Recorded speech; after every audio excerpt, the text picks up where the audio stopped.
The City Council of the City of Ojai is now in session. Welcome, everybody. Will the clerk please call the roll?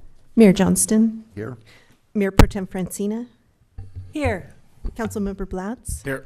Councilmember Haney. Here. Councilmember Wyrick. Here. Okay, we have a quorum. Ryan, will you lead us in the pledge?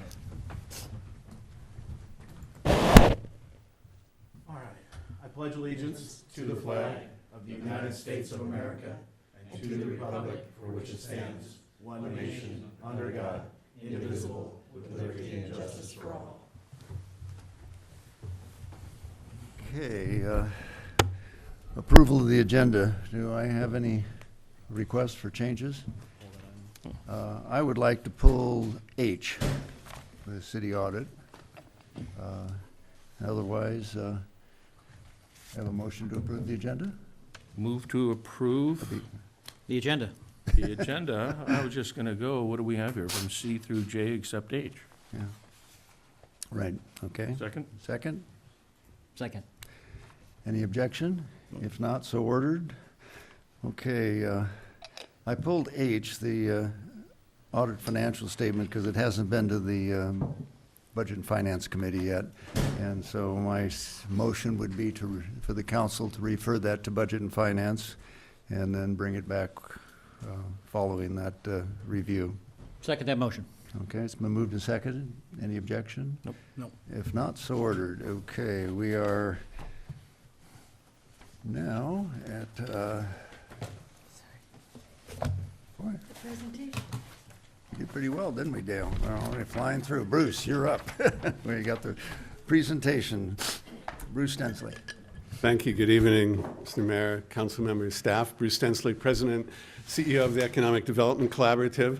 I'm here to tell you a couple of quick stories tonight. I don't want to take too much of your time. A little bit about who is the EDC, a project that we were branding Ojai Recovery Project, Economic Recovery, which is sort of misnamed, and I'll explain that in a moment. What we know about that and what we intend to be doing. So very quickly in background, I first want to mention that I just crossed my own personal threshold as a 25-year resident of the Ojai Valley. So come to you humbled with that background. By regional economic development, what we mean is essentially we concentrate at the Economic Development Collaborative, mostly in Ventura County, but also in Santa Barbara and in Los Angeles as a regional organization. We concentrate on retaining and growing the existing business base, on attracting business to the region when we can, and on entrepreneurship to create new job and business opportunity. There's material moving across the room there, our binder of our folder of information that I'll refer to in a moment, but you can look at it at your leisure. We are a public-private partnership, a 501c3 organization. By those concentrations, that's what we work on, but we do not work as a lobbying organization, and thanks Councilman Wyrick, who's been a member of our board for several years. Our board consists of council members from each of the 10 cities, 2 members of the county board, and 20-some private sector leaders who have a diversity of public-private leadership across all sectors. The way we implement our activity is primarily by 2 or 3 different activities. We have a small business development center. We have a roster of consultants in there. We have about 30 business advisors that are available to business in Ventura County and the larger region at no cost. They concentrate on everything from specific industry issues, from restaurants and manufacturing to whatever you want to find in between, and then specific business issues about access to capital or social media or identifying new markets or operational efficiency or global economy. So we believe we run what we think of as a demand-driven system. We've got the talent that tries to meet business where they're at as opposed to saying we've got a solution. In addition to that, we're an alternative lender. We make couple $1 million of loans. We lend to businesses when banks won't. So we look for a turndown. We look at investing in business with the capacity to use both public and private sector dollars to invest in loans. We've got the capacity to work with the business on understanding their business plan and make sure that we're creating new jobs, retaining jobs, growing the economy. So all of that is a little bit of background as to why we're here tonight.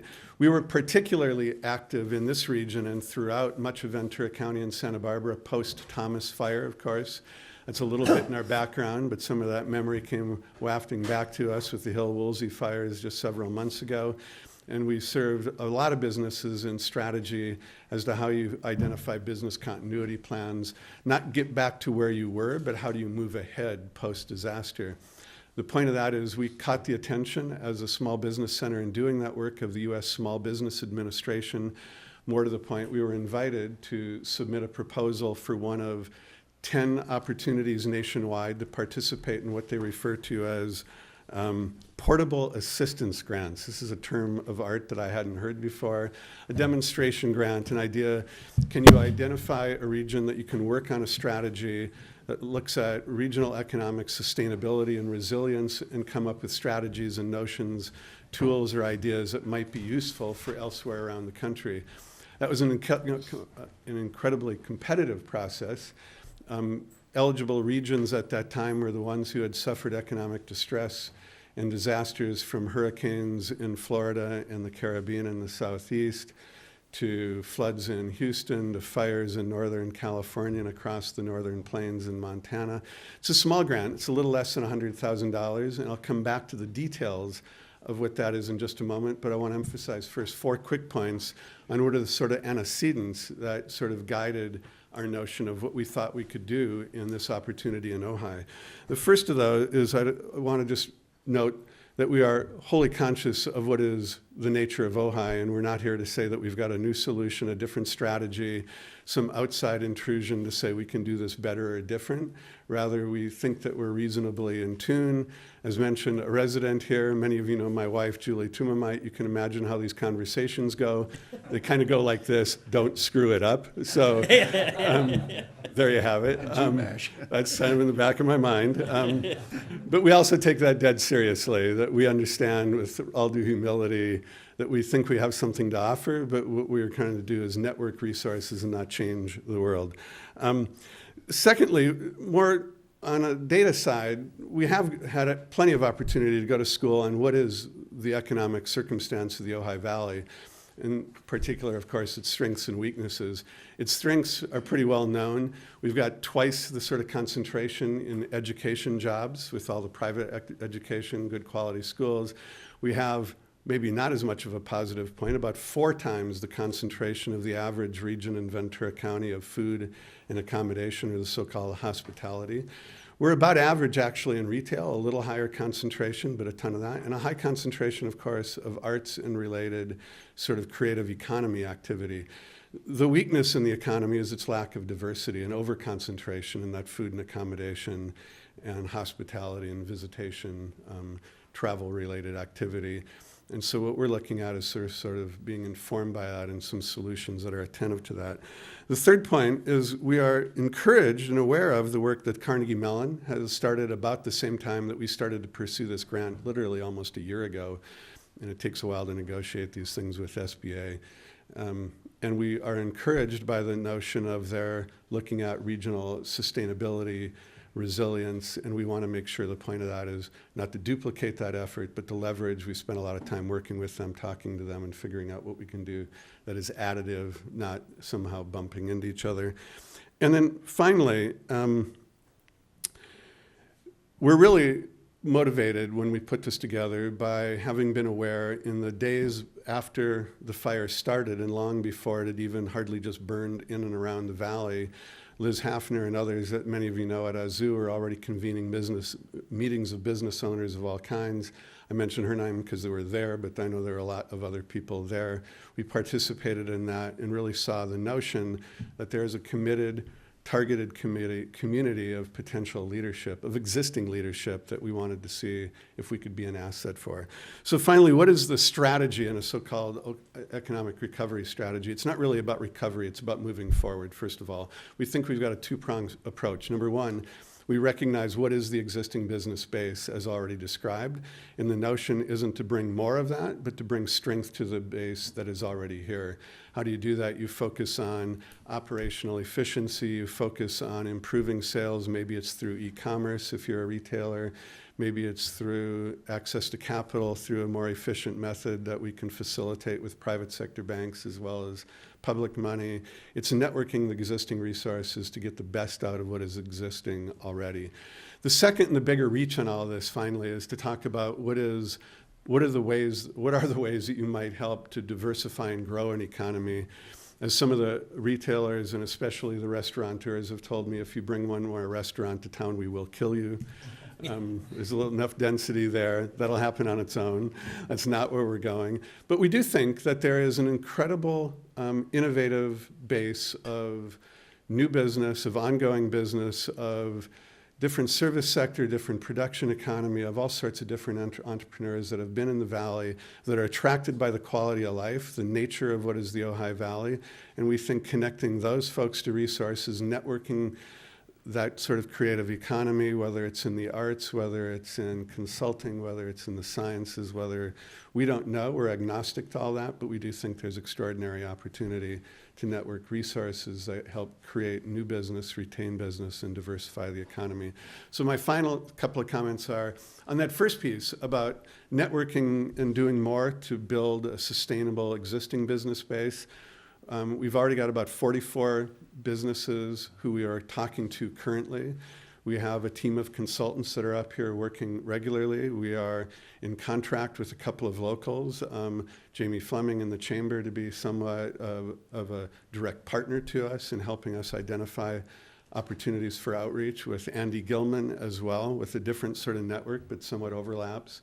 We want to make sure that we're working with locals. We identify opportunities to be introduced to the right people so we can bring our business technical assistance. I think we have about 4 or 5 loan packages for businesses that are already currently in development.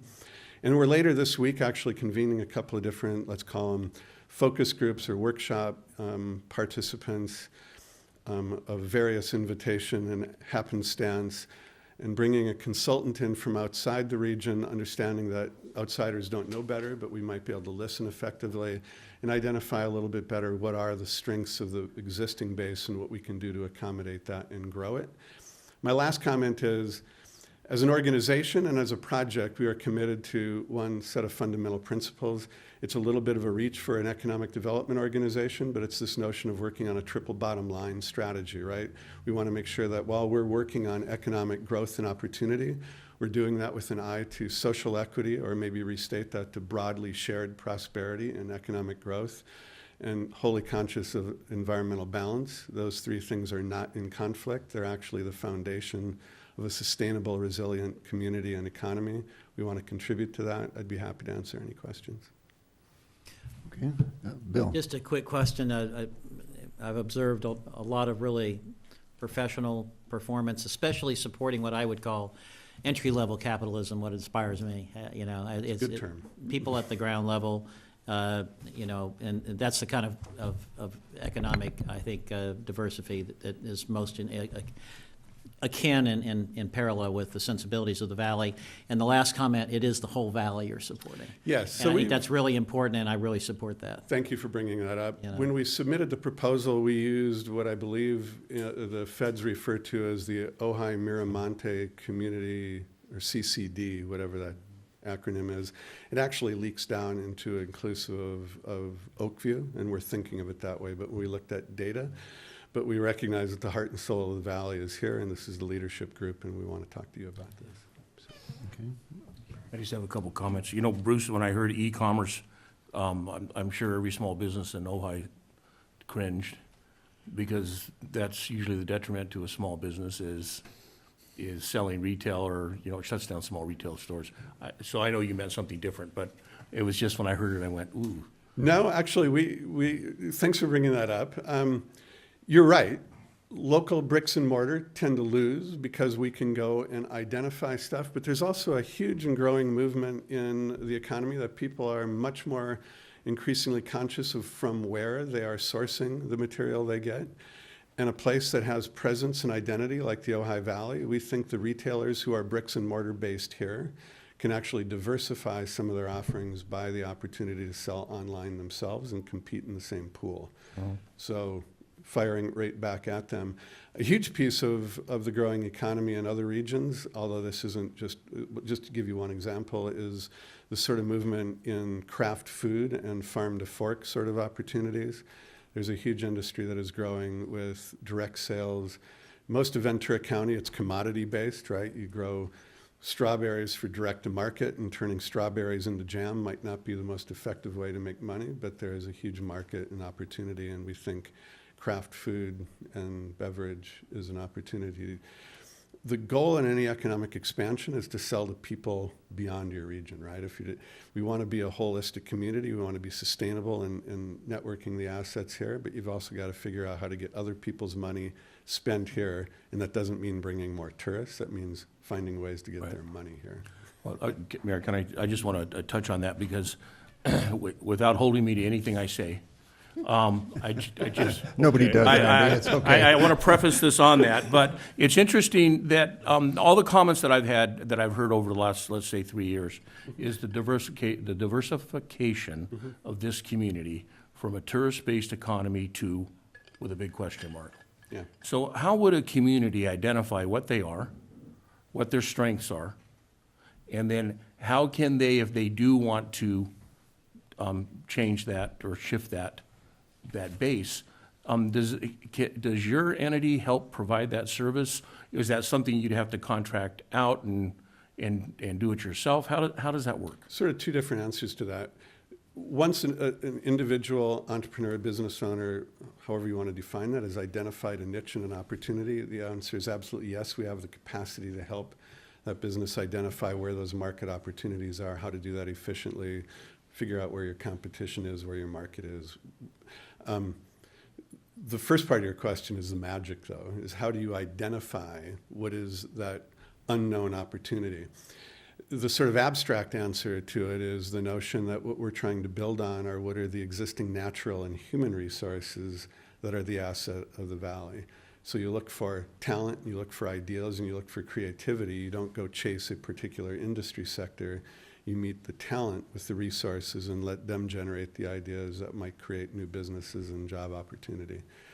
For us to come in and say we think we should grow the manufacturing sector or, whatever the sector may be, would be either naive or folly. Not that it would be a bad idea. Advanced manufacturing is not dirty, it's high tech, it's clean rooms, all that stuff might be a huge opportunity.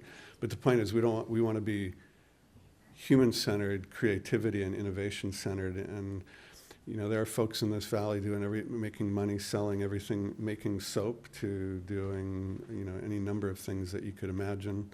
We want to find out where that talent is, but make sure that what we're doing is being effective in making sure that local entrepreneurs are quickly aware of and are able to quickly asset resources to accelerate their ideas. Well, I remember a couple years ago, Bill and I met with you, and we had talked about regionally what were the elements that are not necessarily more progressive, but what are the elements that the community needs? And I think you talked about the fact that with age being a factor in the valley, health and healthcare elements were something that you identified. But I think you identified 2 or 3 or 4 things that, as a community, we might be looking at to diversify into or create more opportunity for. Again, is that something that we should be doing in-house with our own CDD leadership, or is that something that we should partner with something like yourself, or should we look for another source to do something like that?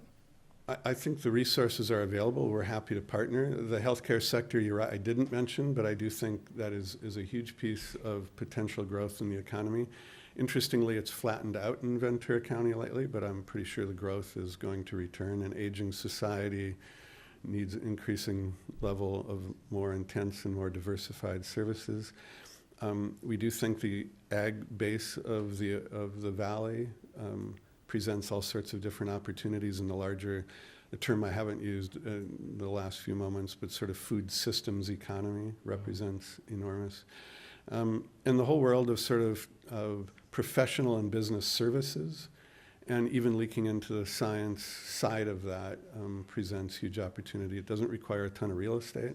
It's clean. It requires human capital and connectivity and ideas and networks, and people are awfully mobile these days, so being next to a freeway and an airport isn't the same issue that it was previously.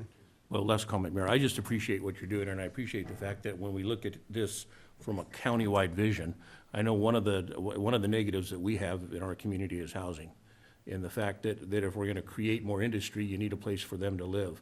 When you think about creating industry in a county, or in the Ojai area of influence, or in the valley, now you've opened up that for all types of creativity when it comes to housing, or when it comes to things of that nature. So I think it's a win for all of us. Thank you. Thank you. Any other questions for Bruce?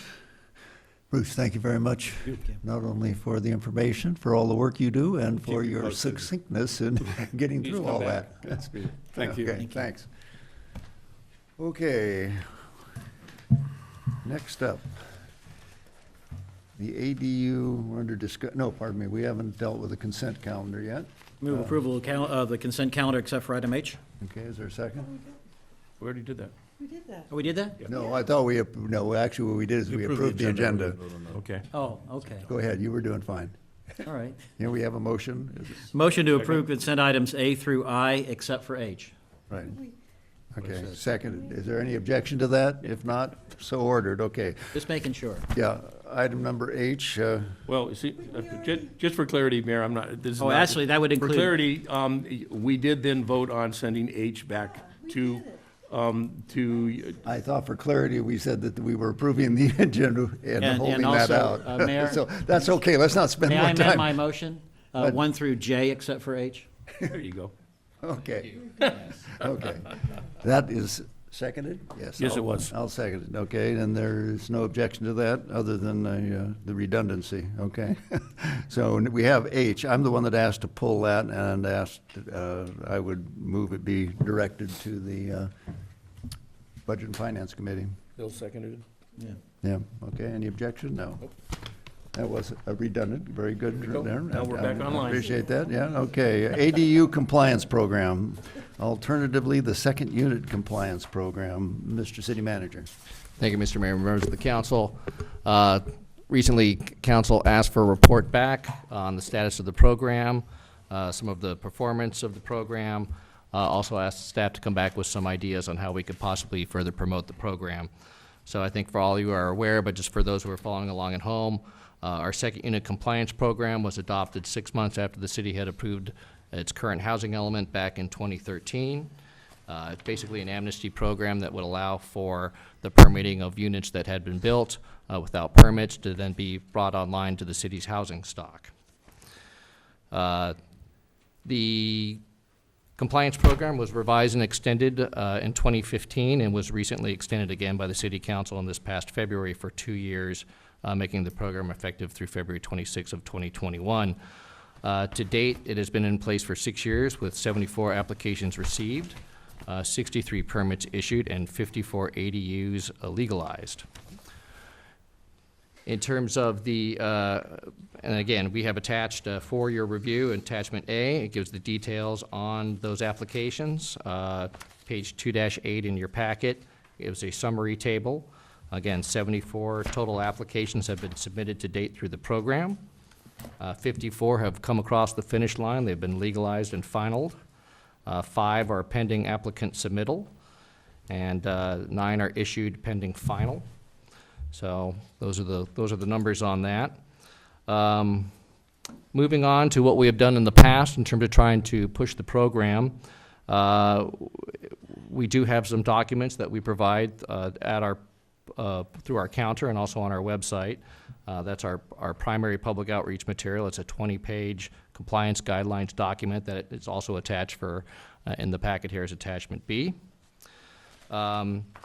And then in terms of outreach to the community, we've done a number of mailings to the community. Some of those mailings were targeted specifically to properties that we were aware of and had been identified as having ADUs or second units. But then we also did a citywide mailing as well. That was done in 2015, again, to try to create greater awareness throughout the city. We also ran some display ads in the Ojai Valley News to promote the program. And throughout that time, we have also maintained information on the city's webpage, and you can see with some limited traffic to the page on that. So in terms of options, Certainly, we could look at doing some additional mailings or marketing efforts similar to what we've done in the past. I think we could also try to look at using social media as a means to also get the word out there. We could also, again, look at running some print ads or other targeted ads in addition to postcard mailings. And again, I think we've got pretty good response from the ones that where we specifically targeted them. So I'm not sure if that would be an avenue that we would want to go down again. I think it might be better off just to try to perhaps go citywide again. And again, part of what we could do in terms of the marketing would be just to emphasize that, you know, the program was extended. There is a continuing opportunity if they want to get in, but that timeline is limited. Alternatively, I would like to recommend that perhaps if you really want to sharpen both the marketing pitch and hook, that perhaps we even take a look at shortening the extension of the program to maybe just 1 year. That would certainly add to the sense of urgency. Part of the reason why we recommend that is when we saw that we were coming to the expiration of the extension for the program, we started to see a lot of phone calls, a lot of interest, a lot of people coming in. So knowing that that deadline is coming quickly to an end might actually help our marketing efforts as opposed to trying to say, hey, you got 2 years to go after that. But again, that's a policy consideration that council might want to consider. I know you had just taken that up recently and given it the 2-year extension. Also in the staff report, as council had requested, we do raise for your policy consideration the issue of the owner occupancy requirement. The current code requires that the ADUs be deed restricted so that the property owner lives on site in either the primary residence or the ADU. There are a few exceptions to that requirement. I won't detail them here, but they are listed in the staff report. It's really a question as to whether this particular requirement has been a hindrance to either building new ADUs or renting ADUs. That is really not certain. So it's really a matter of whether you want to really expand it, make it a little bit easier for people to be able to occupy those units versus, I think it was probably more of really a community character issue. I believe the assumption there was wanting to have the owner on site so that they are maintaining the property, watching them out the property, and that they actually, you know, have a real direct interest in making sure that the property is being maintained. Of course, but the decision on whether you want to continue that in the program or not is really a policy decision for the City Council. So again, to our recommendation, asking for council to receive this report. Happy to answer any questions. We do recommend and be happy to take any direction or feedback from the council in terms of any type of a marketing or outreach program. That would be something I would say that we would want to come up with a budget for that and launch that at the beginning of next fiscal year. And then also I would put for the council's consideration if they did want to consider reducing the amnesty program from the 2 years to the 1 year, again with the idea that would sharpen the hook in terms of the marketing. Be happy to answer any questions, and Mr. Connolly, our Community Development Director, is also here for questions as well. Okay, questions of the staff, city manager? I have a question. Susan? Maybe of the city attorney, I'm not sure. Are you on? Oh, no, I'm not on, but now I am. You're on the air. Thank you very Okay, much. good. So at the last council meeting, I was in favor of eliminating the owner-occupied requirement, and I thought about it, and I'm even more in favor of it now. But my question is this. If a person, the way it stands right now, if you own a house and you move out of the city, you can rent your house out without any restrictions, correct? Right, a single-family house you can rent at will. The only restriction is that it must be a minimum of 30-day rental term. Yes, yes. Because short-term rentals, of course, are Yes. prohibited. Okay, so then if that person builds a second unit, correct? And his life changes and he has to work out of the valley for 5 years or 10 years or whatever, goes back to school somewhere. At that point, that person can no longer rent either unit the way it stands now unless he qualifies for the exemptions. Not that they can't rent either unit, they could only rent one unit. If their ADU is approved under the regular ADU requirement, then the owner occupation requirement means that he has to pick one of the two units and rent it out, and the other lies vacant Okay, under the current program, Okay. unless one of the exceptions applies, which is true in some cases. yeah. Even if that person, say, has a relative living in the house or any one of a number of scenarios. Under the Okay. current rule, Yeah. that's correct. Yeah, so for that and other reasons, I think because of the extreme housing crisis that we're in, I would be Okay, inclined well, at this to waive stage, that. let's Okay. limit this just to questions for clarification. Okay, Then we just have, wanna I have a make it comment really clear card. on Bill? that. Thank you. Yes, I have a quick question. In our existing housing element, it was determined on page 58 and 59 of our current housing action plan that in the previous planning period, in other words, up to December 2013, that a numeric disparity of statistics was noted, and they suggested an undercounting of unpermitted dwellings totaling more than 300 units.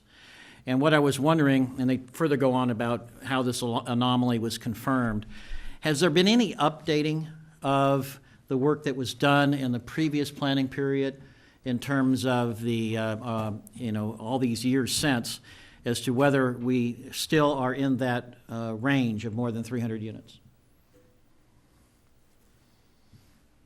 There was a methodology applied in the previous planning period up to 2013, and I was just wondering if there's been any update to, or whether that's our latest estimate as of 2013, minus the ones that have been permitted since.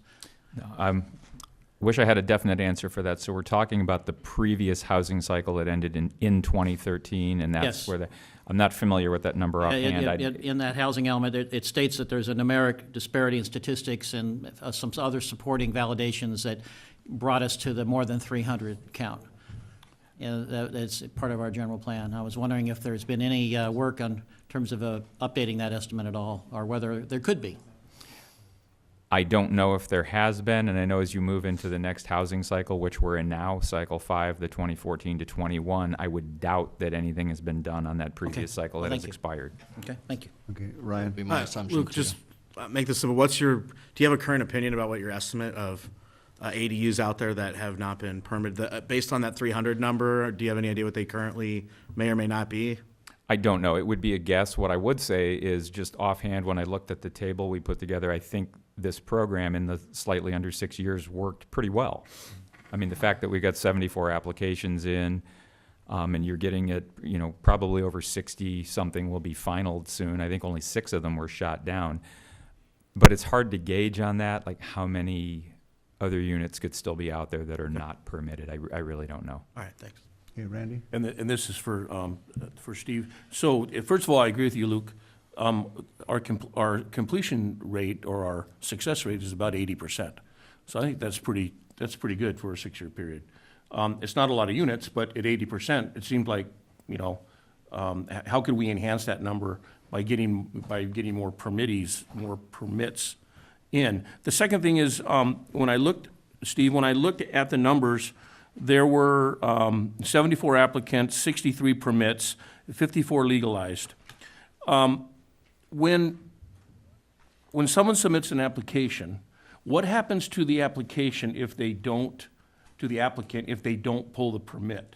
So in other words, they do the interview, they start the process, and then something like more likely in the past it was the $16,000 sanitation fee hookup. Now that that's gone, I'm just wondering what's happened to that number, and do we actually go back and pursue these people that started the process but declined to complete it? Is that part of what we do, or have we done it, or can we do it? Well, I'd actually, in terms of what we've done, I'd have to refer back to Mr. Connolly in terms of what our process has been on that. Can you answer that question, Luke? Yeah, not with a lot of detail. I can see 2 were withdrawn and 2 expired. And 2 actually didn't qualify. So 4 of them, though, started the process that actually qualified and either withdrew or expired.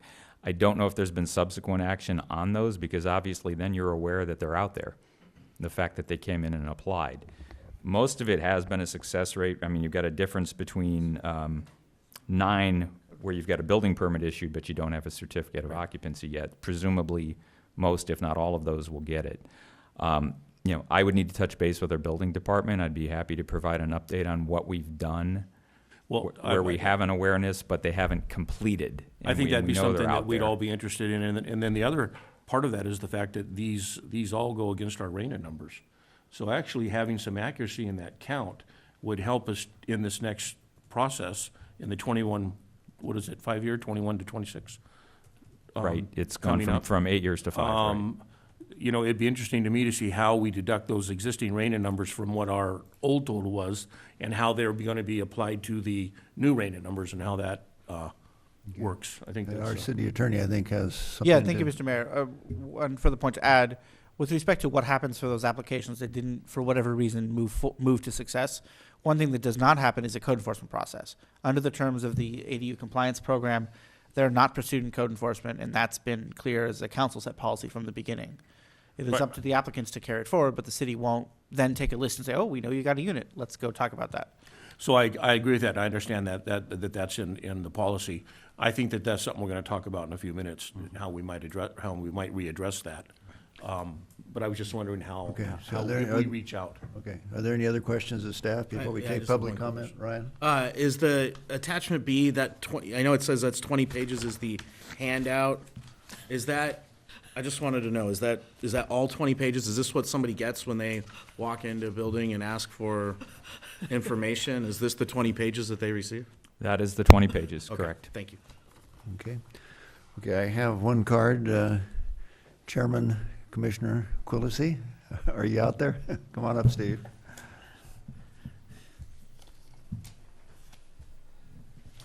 Thank you, Mayor. Steve Quillisi, West Eucalyptus Street in the city. Just had a quick question. I've been reading the packet, and in attachment B, which was just referred to, that's the guidelines, I believe, page 3 of 20, at the very bottom, paragraphs J and K. Paragraph J says number of units, there can only be one habitable unit on site in addition to the primary residential unit. Would Okay, you and say it one goes more, on. excuse me, say one more time where you're reading? Page 3 of 20 in attachment B. Thank you. In the last two paragraphs. The very last paragraph, K, says the units need not be owner occupied. And I'm curious what the units refers to. Is it all the units other than the primary unit? Or does that include the primary unit? Because if it includes the primary unit, that's in conflict with 10-2-1709J1. So that's my question. Thank you very much. Okay, Mr. City Attorney? Certainly happy to answer that question. 10-2-170901J1 does not apply to the second unit compliance program units. They're governed under 10-2-1709K, which may have been renumbered to J. The very last paragraph of the ADU ordinance, that section creates a separate set of rules for the second unit / ADU compliance program, not the prior set of rules.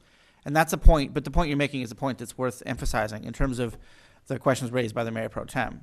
The current rule is that either the primary or the accessory unit must be owner occupied for all ADUs except those in the compliance program that were legalized via the compliance program, and except for persons who make the hardship showing. And I apologize if that exception wasn't made clear earlier. So the current rule accepts the second unit compliance program types out of the owner occupied requirement. There is a bill, right? Which, in other words, whether or not the ADU has to be owner occupied or not stems from how it was approved.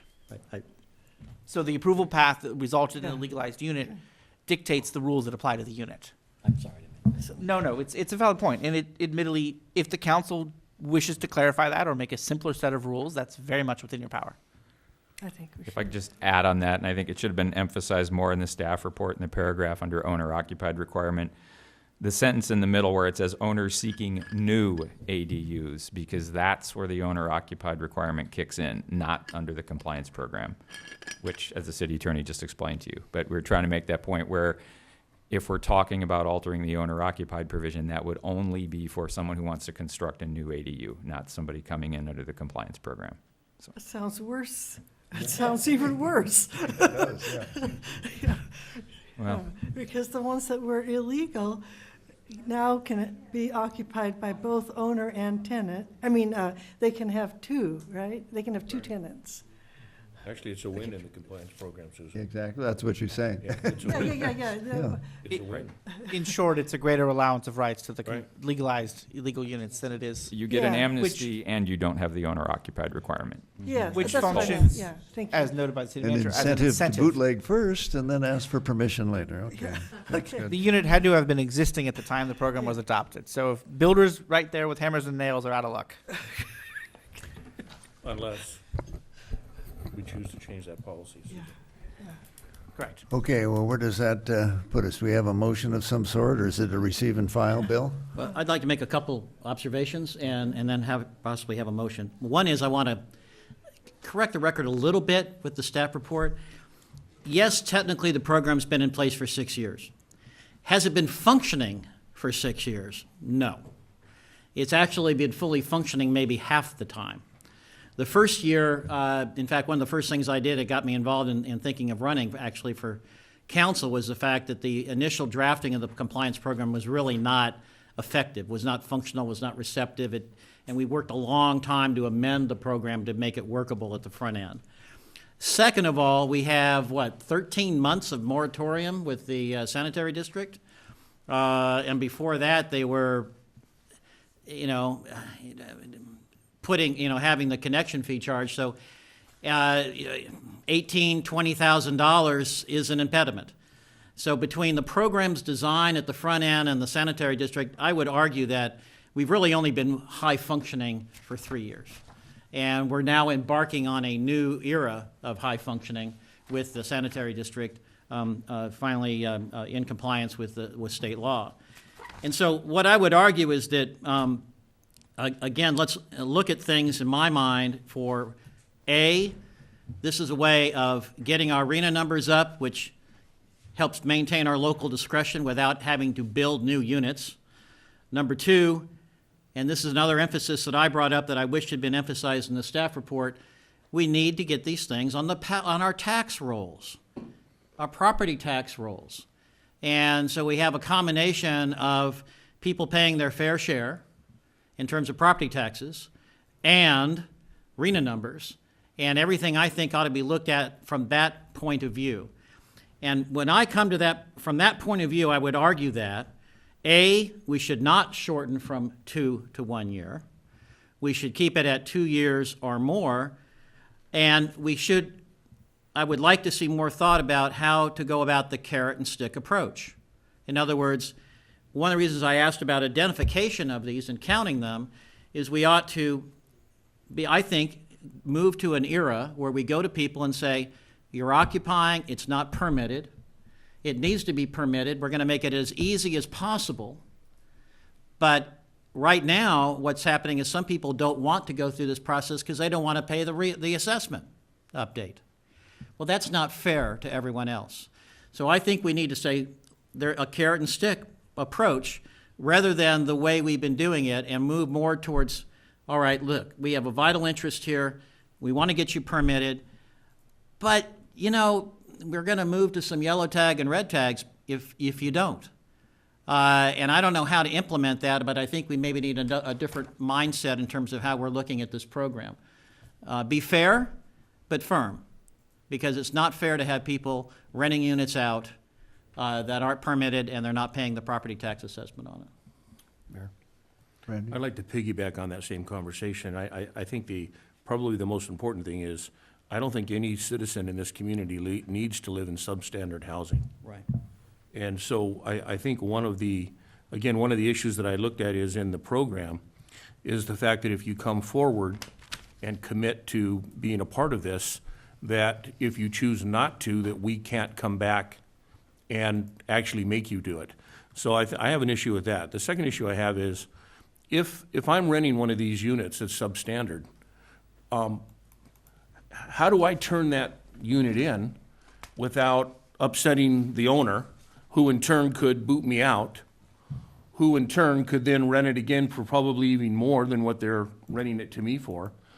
So we've got to create a condition in this system that allows a renter to actually identify that they're in a sub-livable unit and allow them to actually turn that in and have the city go back and negotiate with these folks and create a better environment for, or a higher living standard or a better living standard. But right now, we don't have that.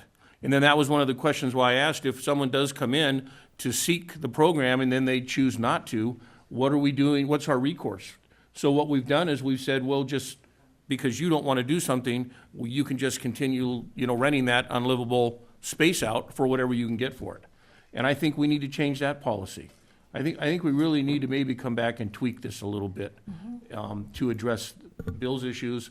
Those were my concerns I coming think into they it. align. Yes. Yeah. Can I comment? I think you hit the nail on the head. But what people fear is that their rent will go up if the house is up to code.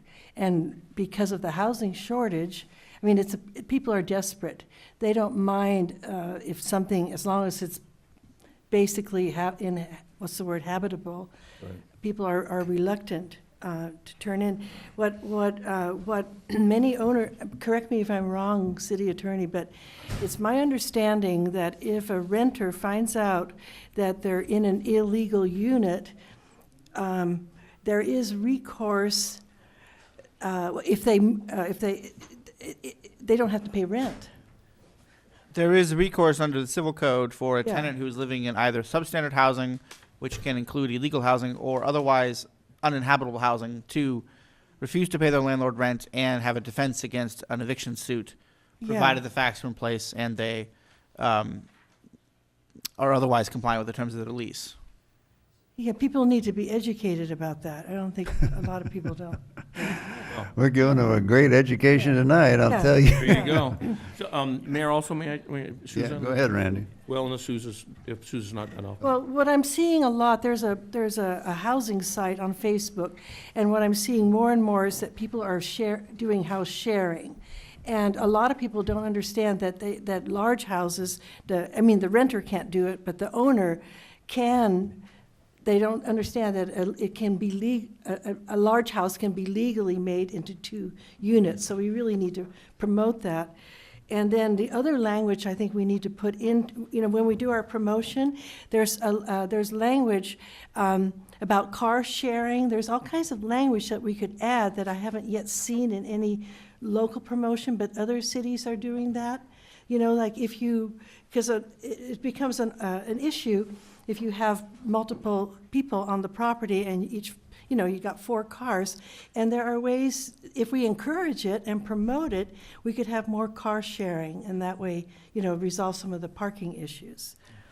So not at the exclusion of other motions, but I'd like to Yeah. try one motion to begin with. There could be others. I would- Bill, before we do Yeah. that, can I just touch on one quick thing, too? Okay. Getting back, Mayor, getting back to this, this thing I'm talking about, renters and being under the penalty of eviction or of, I need you to move out, Mayor, so that I can remodel this unlivable space. And then, while you're out, invest in my property and now double the rent of what I was getting. I would think somewhere in this writing that we would want to give that existing renter first option to come back. And maybe in the second unit compliance program that we look at, how that person has that right to come back and have a fixed percent that person can only charge, so that we're not creating, again, spaces that people can't afford. That's the whole idea behind this. Okay, well, I think we need a motion now to get this somewhat directed. Well, again, not at the exclusion of other motions, but I'll make a first motion, and that is that we direct staff to come back with a more active enforcement program than what I would consider this to be more of a passive enforcement program. Serving the twin goals of getting the RENA numbers up and getting these on the property tax rolls. Is there a second to that motion? I'll second that. Okay, it's been moved and seconded. Discussion? The dilemma, I'm in theory in agreement, but the dilemma is what you said. I think you said that code, there will be punishment. Well, yeah, and I'm not saying at the exclusion of other motions that might address these other issues. I'm just trying to get the point that I think we need a more active enforcement philosophy here, rather than just publicize and wait philosophy. We need to identify where they're at and go out and have an active engagement with people a little bit more now, I think. Well, could your motion include then staff come up with some scenarios? Or you can make other motions. Yeah. Okay, guys, we got to get a little organization. We could be here all night on this. The questions, direct them through the chair, please, so that Okay. we don't end up getting a side conversation. So I we have a motion. Are you asking to amend the motion? I don't know how to amend it off You the top just- of my head. Okay, all you'd have to except- do is say, I move to amend the motion, and then state what it is, and we'll see if there's a second. Okay, well, I move to amend the motion that staff come back with ways that we can enforce that are not overly punitive. I don't know quite how to say that. We get the gist of it? Or strike a balance between tenant and landlord rights? That sounds good. Okay.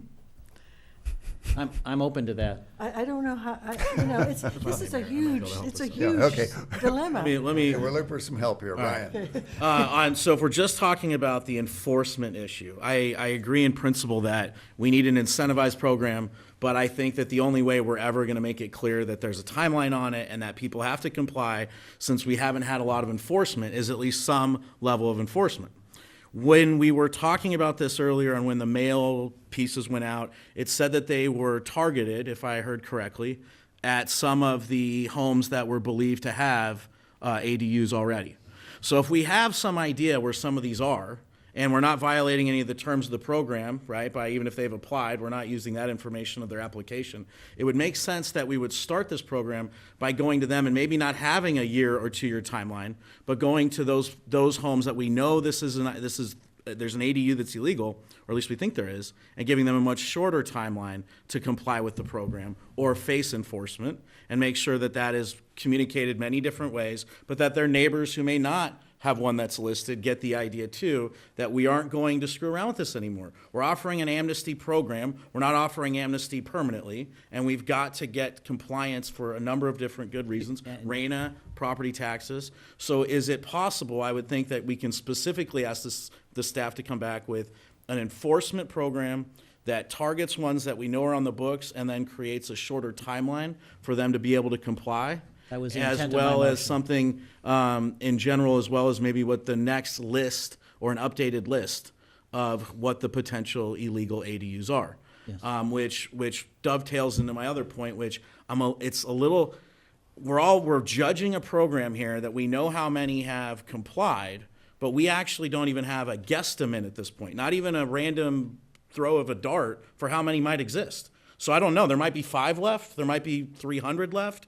Mr. Wyrick said that there was a number of 300 that was batted around in 2015, he heard? 2013. 2013, excuse me. Yeah, late And- 2013. That was So the, if we've previous had number. 60 compliances out of about 300, that's about 20%.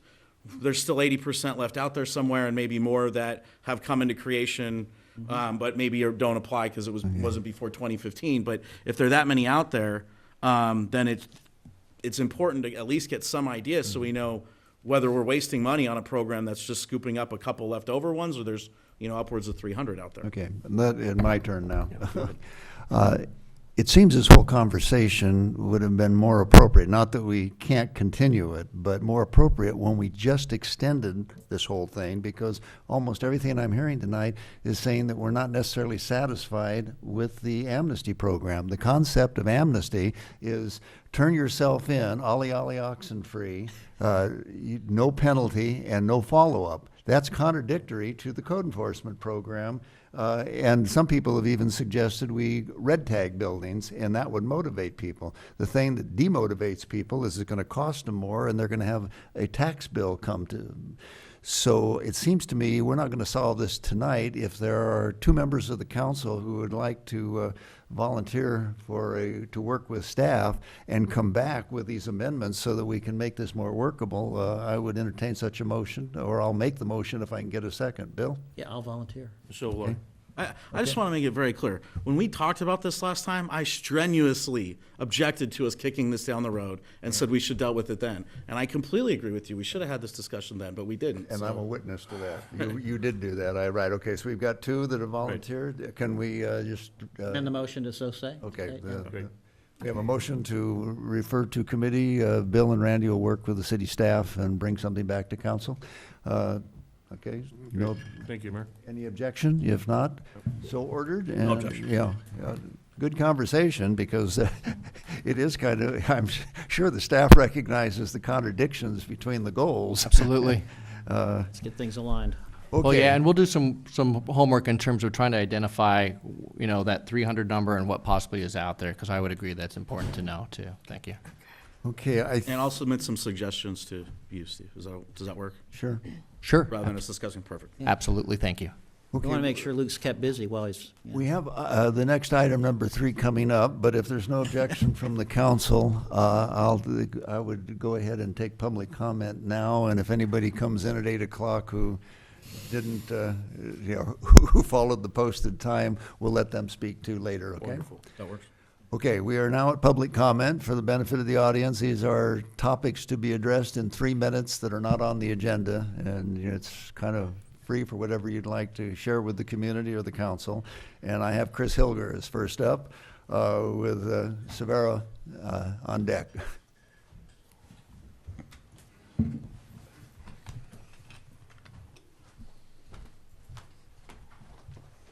Chris Hilgers, 704 Park Road, Mayor, Council. I just have a few words to say in representing some people, mostly younger people that are in the business that I've been in that are really sort of, they're afraid of retribution. And a lot of them I've talked to don't want to say anything, so I want to say a little bit in their behalf. I know it's not in your purview, but in a way it is, because the things Bill was just talking about are people that can make a living and be able to carry themselves and do the things that the city wants to do to move it ahead. And apropos of that, when I was back in Houston having a big sword fight in January, I got a bill from CARB for $3,000 for my 23-year-old dump truck, and another $1,000, which I paid for the license, not counting the insurance.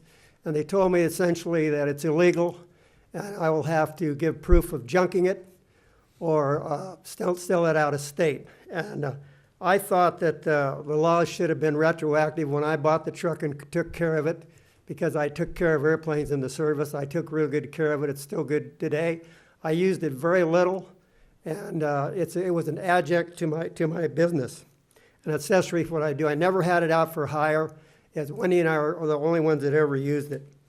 And I think back on it, and it goes back to, I was at a trade show about 9 years ago in Tulare County for the biggest ag show in the world. And I happened to be talking to a lady that was from CARB, and she was very high up in it. And she asked me what I did, and I said I was in the grading business and I had an old truck. And she looked at me and she said, well, we're going to put you guys out of business. And Wendy looked at him and said, really? And he said, yeah, we don't want you in business. You guys are really independents. Independents are hard to handle, and they don't program well, and we just want the larger companies to run because they're easier to get out for taxes and things. And she said, you're really kind of like of herding a bunch of cats around, and that doesn't work very well. And I thought that was not really a good thing to say. And the real concern of mine is that a lot of the people that I know are starting out in the business like Wendy and I were years ago. When I moved to town in '69 in the flood, I was flat. I mean, really flat. I'd come off a business where Wendy and I had lost everything but to our known doing, and I don't want to go into that. But I was sitting at Carol's, and I did the grading at that time for Loops, which turned into Carol's is now in Beacon Coffee. And I was sitting across the curb, and Wendy brought me a PB&J, and I looked at Wendy and I said, I wonder if we'll ever be able to go across the street and buy lunch.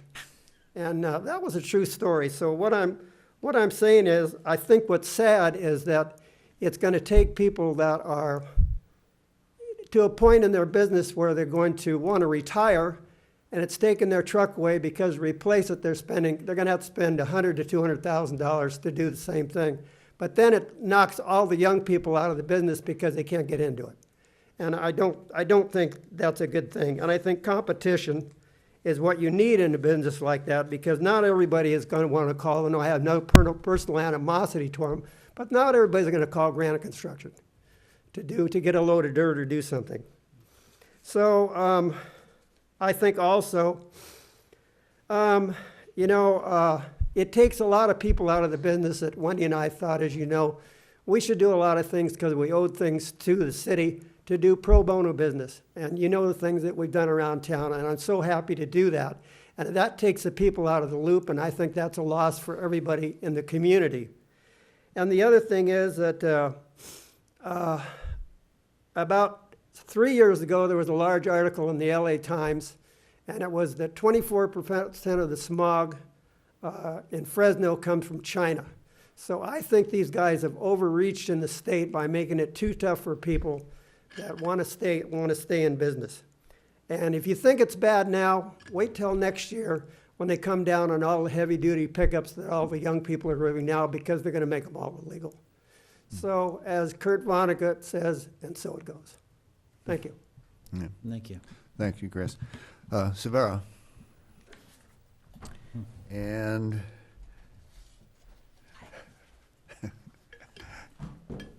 Mayor, council members, staff, chief, today I'm going to be wearing my Green Coalition hat and wanted the opportunity to come to the council and introduce our new executive director, Melanie Larkinson. And I first want to say thank you to Todd Kosar, who unfortunately, due to some health issues, is unable to keep with the Ojai Valley Green Coalition. So we really keeping him in our thoughts and prayers.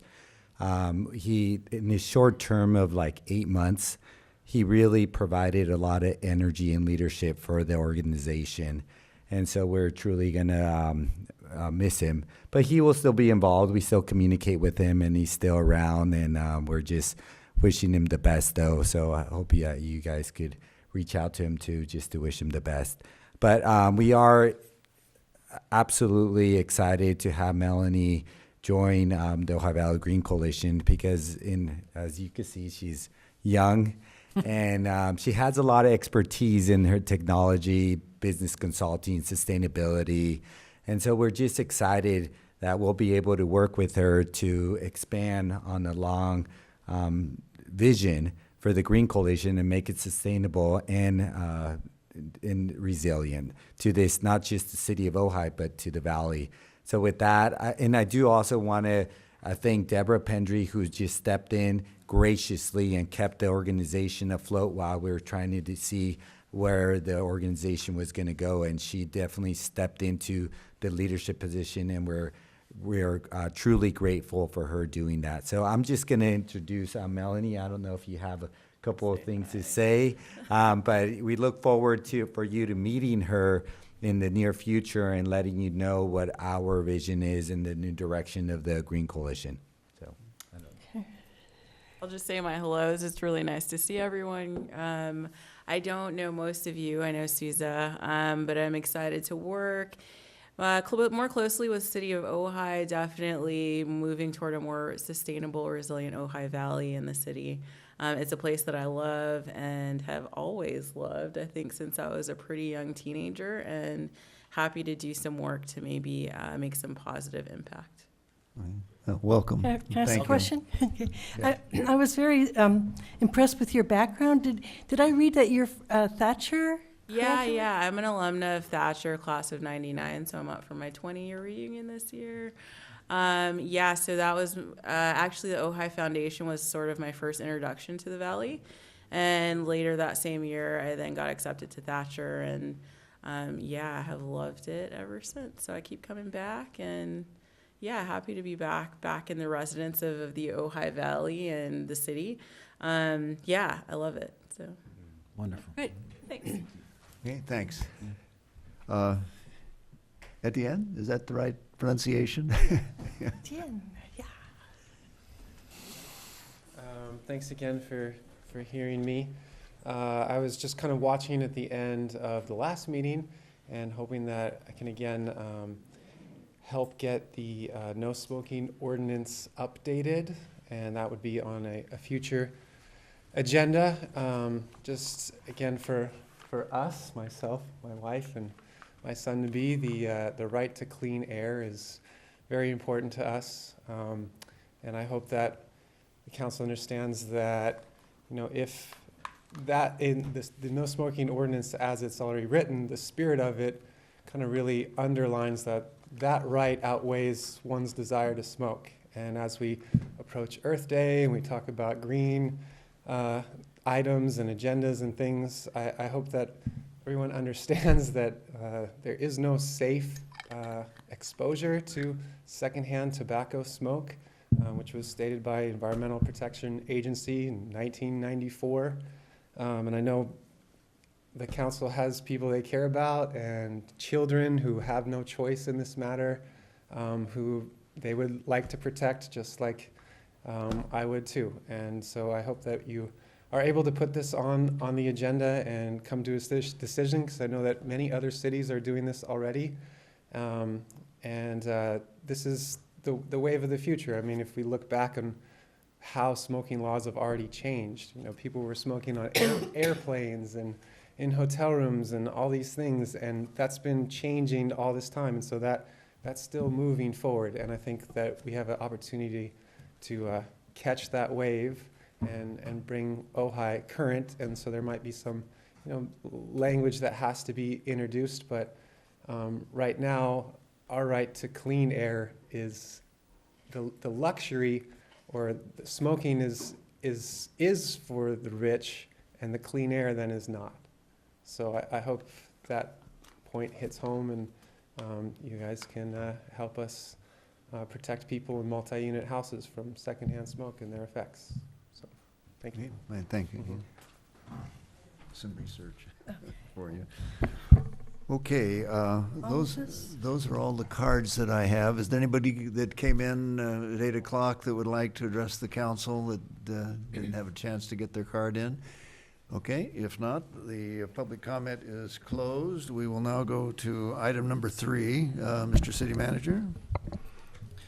Yes, thank you. I'll stall for a moment here so our Public Works Director can come up. But essentially, as part of the work that we've been doing for the ATP, the Active Transportation Project, there was obviously some questions that we received regarding the impacts from reducing this stretch of the highway from 4 lanes to 2. So at the direction of council, we did go out and we did have an engineer perform a supplemental traffic study, and Mr. Grant is here tonight to present the results of that. Okay, good evening, Mayor and Council. As Steve just mentioned, we had that extensive review of the ATP project back in January. And per your request, we had the study, which is presented inside the council packet. The report concludes that a reconstructed 2-lane segment will have the same capacity as each of the 6 2-lane roads that provide ingress and egress to the valley. So reconstructed 2-lane segment will not create a bottleneck for vehicles accessing the other 2-lane roads servicing the valley. I think that's the key conclusion. There was also a point made in there that the proposed reconfiguration can be designed to provide a similar amount of emergency vehicle parking and staging areas. I think that was a secondary concern, that emergency vehicles are able to park on the side of the road. So we had originally proposed that the spacing for any trees or other vegetation that might be proposed on the side of the road or between the bike lane and the travel lane would be spaced at 30 foot. So the traffic consultant actually recommended spacing them at 40 foot. That would allow bigger emergency vehicles to park between those landscaped areas and also to pull into that parking lane that we have, that class 4 parking lane. Let's see, I'd like to mention also that the Ventura County Fire Department, City of Ojai Police, the County Sheriff, and the California Highway Patrol also reviewed and agree with the findings in this report. And there was a separate review done by Caltrans who also agreed with the findings in the report. Just to, I guess, to emphasize briefly that this is kind of the primary evacuation routes. You can see is State Route 33 north and south out of the valley, as well as 150 east and west. And we have the secondary roads of Santa Ana and Creek Road exiting the valley. And you can see, it's hard to see, but you can see in there that there is a, right in the middle where that arrow is a small 0.6 to 0.7 mile long section proposed of a lane reduction. But the point of the report, and as presumed before, is obviously northbound on 33, and I think the police department and sheriff and fire all emphasize this is an unlikely route in fire because it's so forested and windy. But it's all 2-lane going out. I think as everybody knew during the Thomas fire, it's 2-lane going east on 150. So having a short, skewed section in the middle of the valley at Maricopa does not benefit egress. It doesn't create any extra capacity. It's 2-lane in all these directions. I think a lot of people equate it to a water pipe. If you got to take the pipe you want, the 1-inch water pipe, you can put a 2-inch water pipe in the middle of that somewhere, and it doesn't help your capacity for flow through that water pipe. And I think this was just another perspective of the same thing, the primary access egress. There was discussions with fire and police departments about evacuation plans, and they say it was addressed in the report, but of course it matters how the fire is coming and where the exits would go. And I think even after the Paradise situation, the worst case that could happen, I think that we've seen in California in history, they say, is that early notice and early evacuation is the best thing you can do.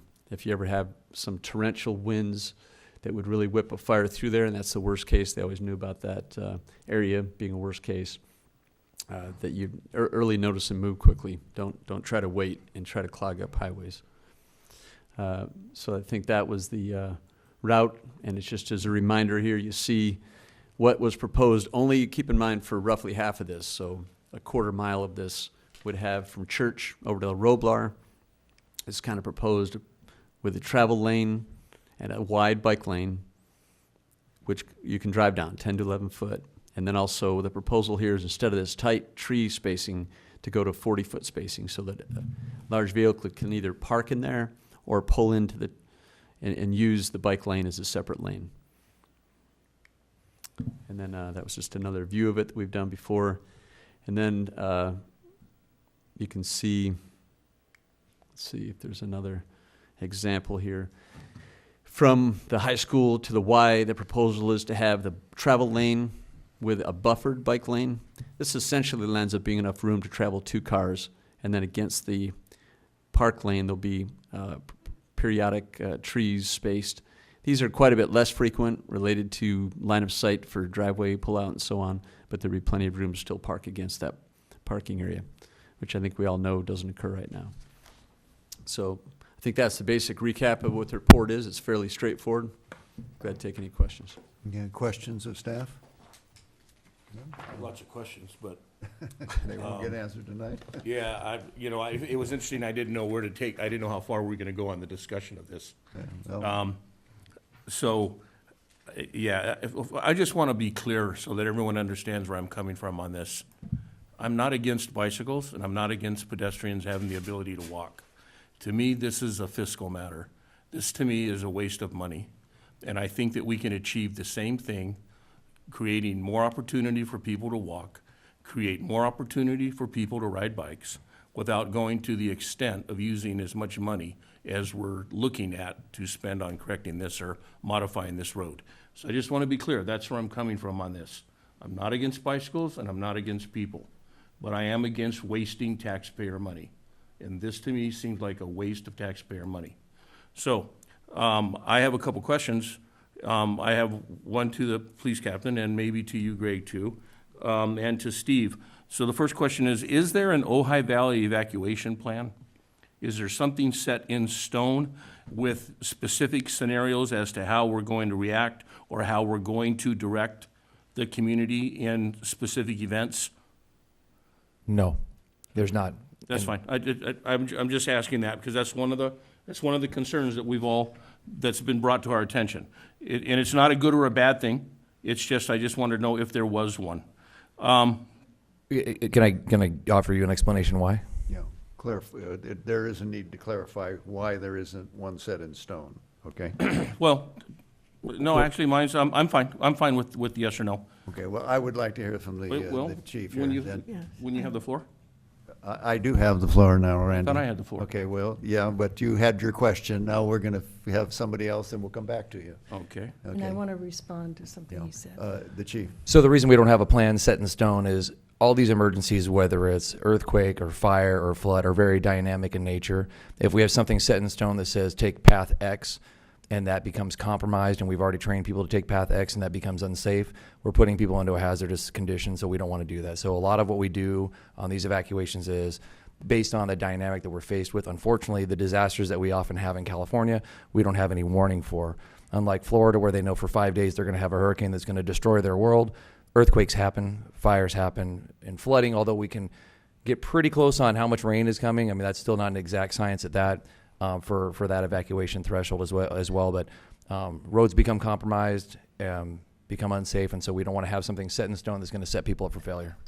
Okay, and in a previous report you gave, you are working with Caltrans and Highway Patrol for the eventuality of having to move people faster by having it one way, whenever it is determined which route to be taken? Correct. One of the things that I'm working with on the Highway Patrol is if we needed to have all the northbound lanes in 33 become southbound lanes, do we have the capacity to do that? And we do. It just requires manpower or person power, as the case may be, right? But we have to get resources in before we can make that happen, because with the 5 deputies that I have assigned to the valley and whatever Highway Patrol we might have here at the time is not going to be enough to adequately direct that down. Obviously, once it gets to the main 33 freeway beyond Foster Park, you now have 2 lanes that are heading southbound. So if we can get everybody to head southbound in those 2 lanes, and then we just get them onto the 33, it would help expedite the exodus. And we would help coordinate that. And obviously we would use alternate routes, getting emergency vehicles in, including the bike path, Santa Ana, 150, whatever our resources are to be able to get here. But that's definitely an option for us. But we'd have to have everything in place before we could pull the trigger on that. Okay, I'm going to call on the vice mayor, the mayor pro tem, not the vice mayor, and then I'll come back to you, Randy. Okay. I want to clarify and correct something Councilmember Haney said. He said that he sees it as a waste of taxpayer money, but it's my understanding that this is a grant that's specifically, a transportation grant that's specifically for the changes that we're making in this area. That's correct, right? It's a grant. I presume that comment is that it's still a waste. The money came from somewhere, and there's taxes out there paying for this I program. was just going to Right. clarify that. Yeah, Was yeah. that a- It's are a they waste of tax dollars or somebody's not money. tax dollars? Yeah. You can say yes or no to that to Right. help Yeah. Sousa understand. I think They're council tax at one time dollars. asked staff to leverage money that is best possible we can, so we do pursue those grants when we see good opportunities. So I hope you appreciate it was going to get wasted somewhere, you might say. Yes. No. But it was. Well, I but it no, I had- don't, God bless you. yeah, right, yeah. So- I share Gonna get Councilman spent. Haney's concern, pull that- though, Let's spend it here. about tax money. It's Yeah. where the tax money comes from and who can afford to do this. This is money that's been, as Sousa's pointing out, is money that's been dedicated to this, but we have to be careful that we don't take the loss leader where somebody else says they're paying for it, and then we end up with a big responsibility. But my understanding is this has all been phased in, and so we stop when the money runs out, and this money is coming from outside the city. So, well, outside the city. Was it state or federal? Federal? It's a combination, state and federal. Right. Yeah. Randy? So I just wanted, Jim, I didn't want to shut you off. I just didn't want this discussion on this ATP grant in this area to turn into a discussion on safety and stuff. So that's why I was happy with the yes or no. And also, I understand why. I truly do. Why you need to be able to react in the moment.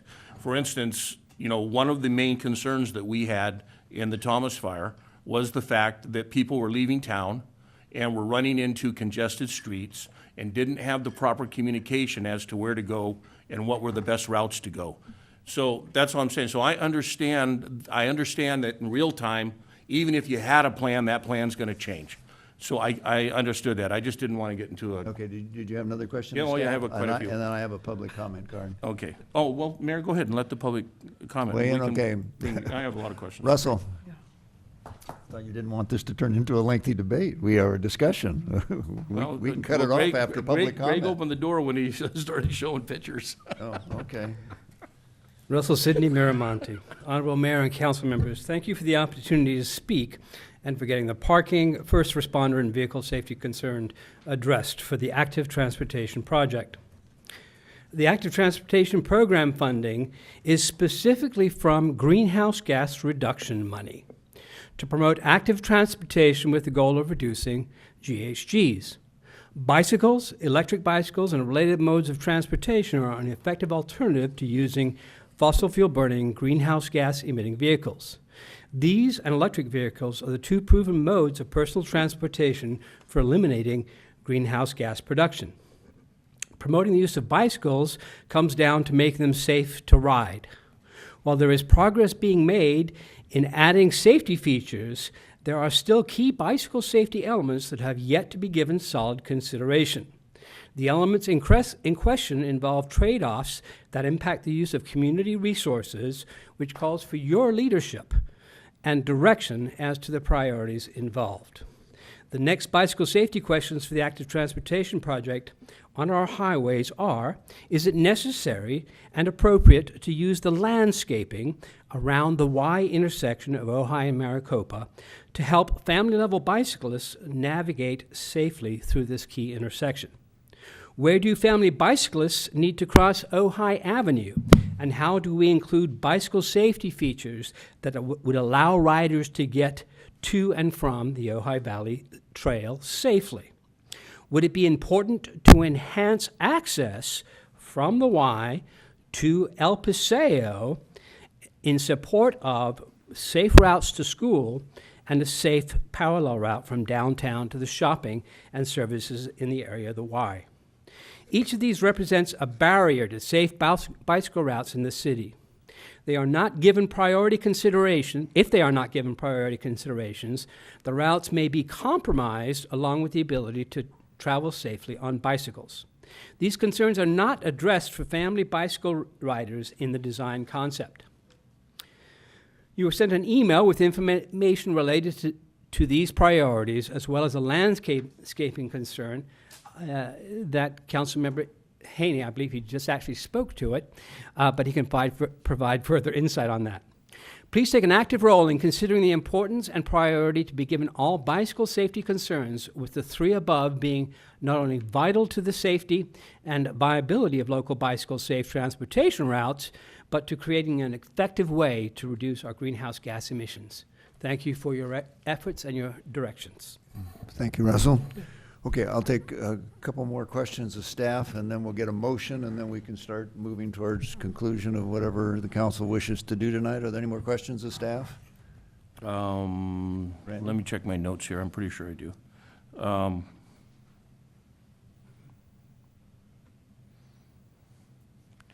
Is Greg still here? Yeah. So I have a quick question for Greg, and then I have a quick question for Steve. Steve, is the ATP application on our city website? I don't know. I'd have to check. Do you know off the top of your head, Mr. Grant? The application that we submitted? Yeah. I think we provided that to you. I know you provided it to me, but have we provided it to the public? I don't think the application's on there, no. Okay, can we do that? I don't see why not. Sure. Sure, Okay. we'll get that added right away. It's just more information, and it's like, it's a 500-page document if someone wants to go through it, but I started it. It was pretty lengthy. Okay, so that was just a question I had for that. We'll take care of that, thank you. I wanted to be clear on the, Greg, that's what I'm saying, Mayor, I didn't know how far the discussion was gonna go. But are we having a bike, I just wanna be clear on this, and we are running a bike path parallel, we're running a bike path from the Y east, running to downtown on the 150. Am I correct? Yes. On both sides? Yes. And so they're running parallel to the existing bike path that we already have. Am I correct? Yes, you're talking about the old railroad track? Right, but it's a bike path, right? It's Isn't not that a what it's bike called? path. Pardon me? It's a mixed-use path. Well, yeah, but There's a difference. There's a huge difference. So, it was built for a bicycle path, and it can be used by pedestrians, horses, and bike. Yeah. And you're right, it is a mixed use. okay, so, but I'm just saying, we already have one. So that was again, this comes back to I'm gonna keep talking about this till I'm blue in the face. It just, to me, just comes down to money. Again, I don't understand the redundancy of running another bike path when we have one already that goes from the Y to downtown. The second thing is, I don't know why we want to put vehicles and bikes that close together in such a small environment. I'm lost on that too. So again, I just wanted to be sure that was going to happen on both sides of the 150. Do you want an explanation on that at all, or? And that is one, what's phase two, there's what, three segments of this? Right. I mean, from the Y out to Gridley, the intention of having that Class 2 bike lane, I mean, it's certainly the Class 1 or the old bike trail, the Ojai Valley Trail, is certainly a safer, segregated route, but you'll see a lot of hardcore bikers and commuters don't want to go out of their way down there. And particularly if you're moving block to block, if you just want to go from, the Beacon Coffee or Jim and Rob's, and you just want to go 2 blocks across town, you're not going to go down to the bike trail, go over and back up. So Well, that's provides what they're doing it's a now, way to right? handle. I think most people ride on the road right now. It just makes it a bit safer to ride on the Okay. road. Yeah. So then the other thing, I had a couple other questions here, and in fact, you can see I have a lot of questions. We talked about the money. We talked about bicycle and pedestrian enhancements and the fact that I believe the whole council is for that. I just want to get back to the fiscal side of it. And I asked you before, and I didn't ask you in a nice way, I asked you like 10 times in a row, who made these choices? So the question that comes back again, we're gonna get I was thinking either this month or next month, the 35% factor, weren't we getting a design showing 35% of all 3 phases that's supposed to come back to council for further discussion? That's right. Do you know when that's coming? Right now, the RFP process is in the middle. We're just interviewing the firms in about a week and a half, and we hope to take it back to council to award contract. Let's see, that'll be early May. So they still have to get a lot of steps and approval between state and federal funding to get it moving. Right. Yeah, so it's roughly 3-4 months out. So I was gonna say, so we're not, I know we talked about this in January, so it was 3 months, but now we're looking further. That's what I thought. Okay, because it hadn't been approved.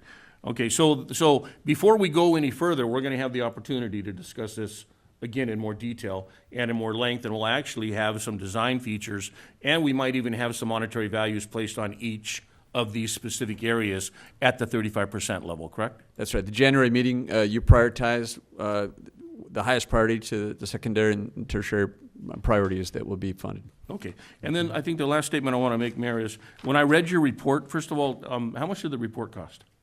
I think it was 3,000, I believe. Okay, I just want to know what that costs. Okay. And I appreciate the report, but when I read this, it said that, yeah, reducing it down to 2 lanes is not an issue, but it also said that the existing 4-lane works well too. Am I correct? In the in the supplemental report you're reading right now? Yeah. Yeah, it says here that existing 4-lane functionality, it says it works well, works okay, no problem. Excuse me, may I say? So I'm just saying, along with this report stating that a 2-lane is a good choice too, it doesn't state that the 4-lane is actually a non-functional access or a non-functional highway or a non-functional street in the community. The report doesn't say that anywhere, does it? No. It's not does the point of the report. Yeah, the point of the report was evacuation. Right. So I just wanted to be clear on that although there's a strong inclination to go to 2 lanes, there's nothing in these reports, and there's nothing that I've heard that says that the 4 that are existing are bad, and that we need to change them. Okay. Okay. So I think that was an hour and a half discussion in January, wasn't it? That was my Okay.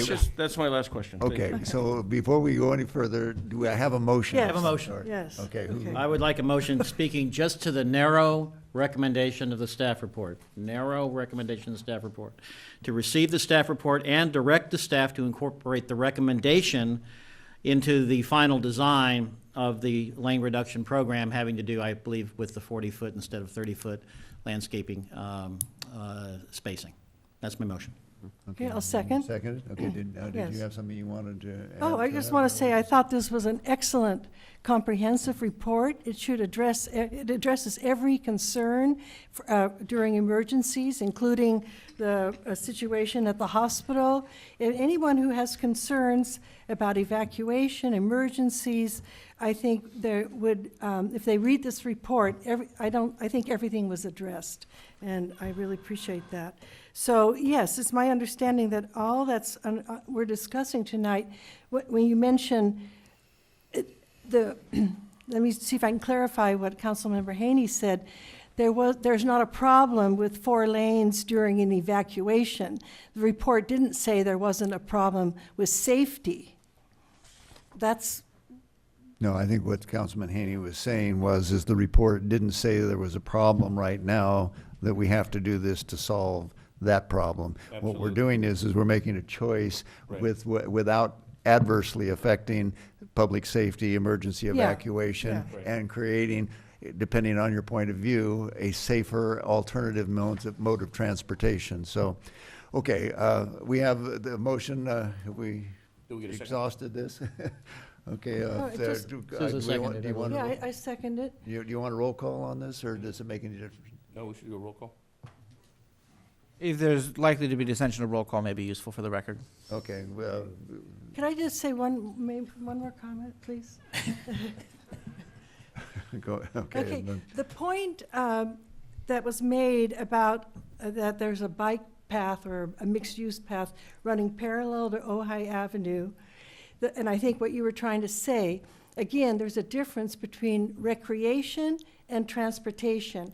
And until you use your bicycle for transportation, it's really hard to grasp the difference. When I ride my bike, I make so many stops in downtown Ojai, it would be ludicrous for me to zigzag back and forth on the bike path. That's all I want to say. Okay, please call the roll. Should I respond to ludicrous? No. Mayor Please. Mayor Yes. Johnston. Councilmember Francina. Yes. Councilmember Blatz. Yes. Councilmember Haney. No. Councilmember Wyrick. Yes. Okay, motion carries.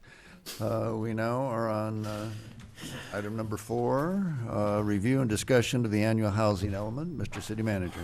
Thank you, Mr. Mayor, member of the council. So this is time for when we take public comment before we submit our annual report to the state. This is the annual report on our progress with our housing element. We do have a report here for you and for your review. The state has changed their formatting quite a bit in terms of what they've asked and how it is submitted from prior years. So if it looks different to you, it has also looked different to us, and it's been a bit of a process to try to learn what the state is asking of us this time. So with that, Mr. Conley, if you could come up and give a summary of the report. Thank you, Mr. Mayor, members of the council, and yeah, the city manager's preamble to say the format changed is, I think putting it mildly, is what used to be more truly of an annual report that was reviewed by city councils and then sent on to HCD and OPR has changed considerably now, where it's become largely a data entry exercise. And I apologize looking at the attachments in terms of the spreadsheets that are here, but those are simply excerpts from what was a spreadsheet that if we had to print it out in like 10-point font would be at least the size of that monitor up there. So a lot of what was a report prepared by cities has now become a function of us entering data into 6 worksheets provided by HCD. That said, I want to just correct a couple things in the staff report where we talked about what are the annual unit counts, and I think this went with the earlier item on ADUs, is that for the calendar year of 2018, the city added a total of 25 new residential units. One of those was a single-family detached home. 24 of those were ADUs. 13 of the 24 came in under the compliance program. So I think the staff report says 22 ADUs in one single-family home. Should have been 2 more ADUs, which is consistent with the earlier report you saw this evening. Those numbers are correct. Now, in terms of the tables, and again, these are excerpts of a larger table, and even to me, where I saw these in a different form, they're, I think, largely incomprehensible. We don't really control that. These are things that are used by the state, created by the state. And I think the bottom of, like on attachment A, page 4 of 4, you see the phrase at the bottom, cells in gray contain auto-calculation formulas, which is why it explains a lot of the numbers may not make sense, particularly if you looked at the earlier staff report and the report before you tonight.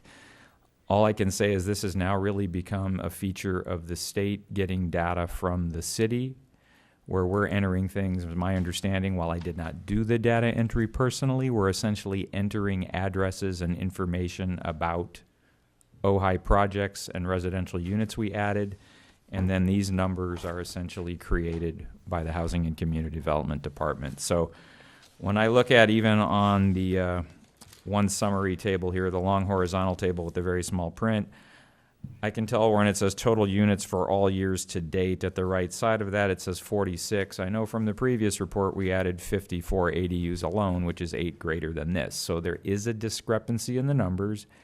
I cannot totally explain why at this time. I would be happy to come back and explain why that exists, but I have a feeling it has less to do with any error we may have made by putting addresses in than just by how these things are calculated. So I can look down on that table under 2018 and see where it says we added 22 moderate income units and know that that's going to refer to ADUs. 13 of those are non-deed restricted. Well, that's the compliance program.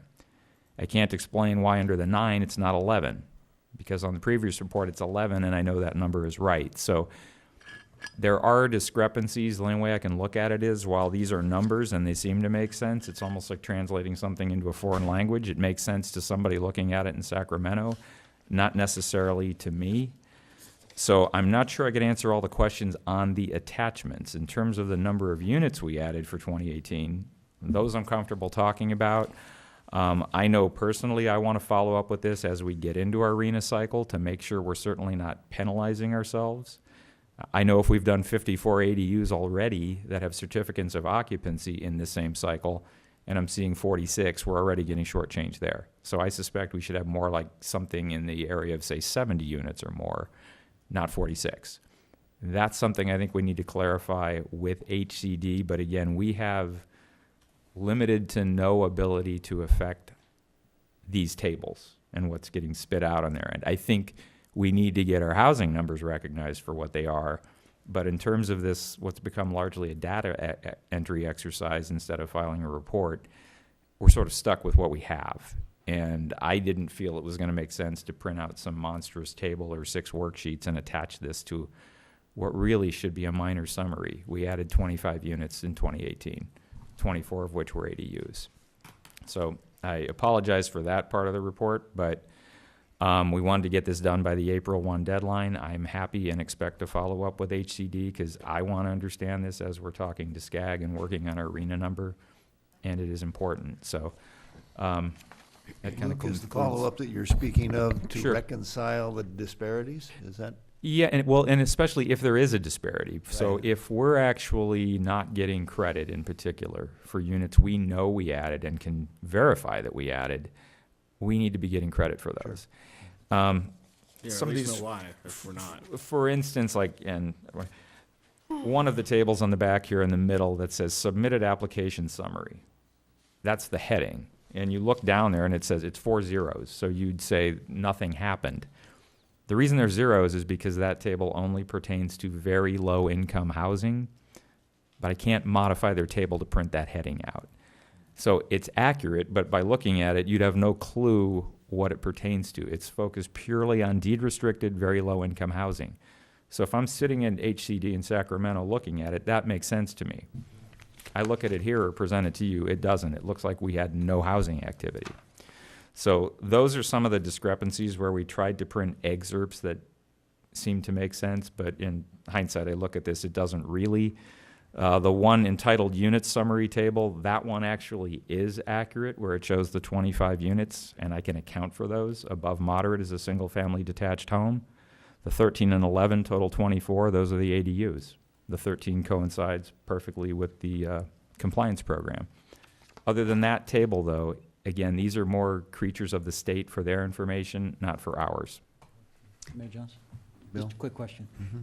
Mm-hmm. Mr. Connolly, on page 4-4 and 4-8, it's stated in the program implementation status that the compliance program is extended to terminate on March 31st, 2019. Should that represent the recent action of council to 2021? Correct, yeah. It should be February 26, 2021. Thank you. Based on action. And that will be done then, okay. Yes. Yeah, there were a couple other dates in here that There are we a couple saw. others that are We'll December fix those. 2017 that need to be 2018.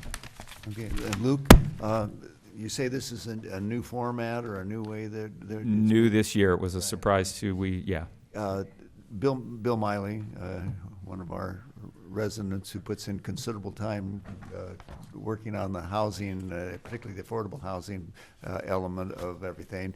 He sent an email, and I don't know if he sent it to anybody other than me, but I can't bring it up on my phone. He just had some thoughts of things that had been done locally that he thought the city should get credit for. And I'm just wondering, is this particular report, is that going to make, is it desirable to include that? And if the council were to so direct to have Mr. Miley get together with your office and see if any of the thoughts he has fit into this kind of reporting so that it gets included this year? I'd say absolutely. I think any information people have about things that may not count that we should be recognizing, we're going to want to have that.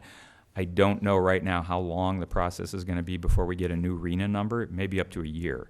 So from what I understand from I think SCAG. Bill's concern was he wanted to be sure that we were getting as much credit for good faith, working on the problem, not just strictly what are the results, particularly if the results turn out we're not getting full credit. Randy? Mayor, along those lines, here's my concern, unless you're gonna change this report is what we were gonna send, and it's inaccurate, correct? This is inaccurate.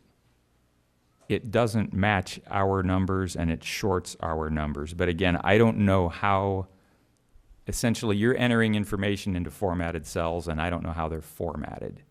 And Well- that could alter or negate some of the things that are getting entered. Like for instance, I know one of the things they're looking at now is they're counting housing units at the point at which they're entitled, which could be a subdivision map or something through a discretionary permit, but also counting building permits, which to me means you could double count something, maybe even triple count it. So I don't know how HCD is tracking that. My guess is they are. I think this is an exercise to hold cities and counties more accountable. Well, that's my concern. Yeah. If this is holding us more accountable and our numbers are off, it's not a true reflection, and you've said it, of the accuracy of what we have done here. And with this new state pressure that they're putting on cities and communities regarding RENA, it seems like if we're not accurate, that it's a check against us versus a check for us. So it shows that, yeah, you're complying, but you can comply better, versus we've complied and this is the best that we can do in this time frame. So that's my concern, is the inaccuracy. The second thing is, so what you're saying is, well, first of all, I had to take this page and put a magnifying glass on it, just to let you know that.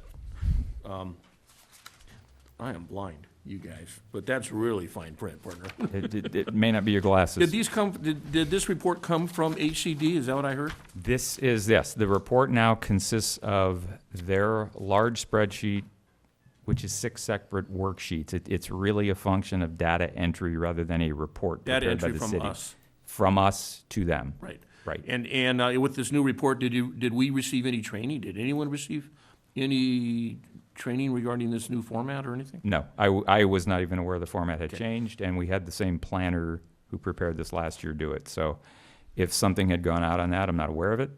But again, it's kind of you don't really have a lot of flexibility with it. This is their process. My only concern is if it's inaccurately reflecting our housing numbers, especially if it's shorting them, to get that corrected.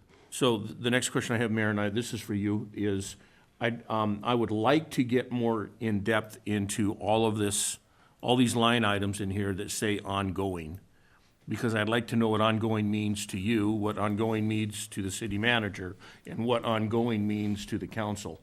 So I'm not sure if we want to take that upon ourselves tonight, but I sure would like to understand, maybe come back with just a clear discussion on RENA and affordable housing, because they go hand in hand, and actually look at some of the stuff that we're saying we're doing so that we can actually tell our community that we are doing it.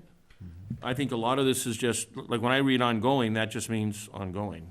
I don't know specifically.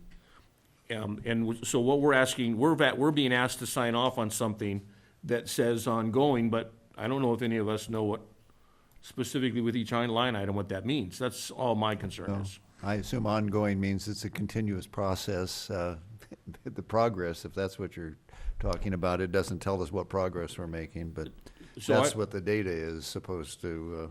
So I would like to make a motion that we approve this document but on the same token, come back with Right, and have- with a thorough discussion regarding these sections on ongoing, and maybe give Luke a little time to actually look at it and prepare for it. And that would be, again, more for your benefit than Yes. separate from HCD or OPR. Your motion would include all updates and corrections? Yes.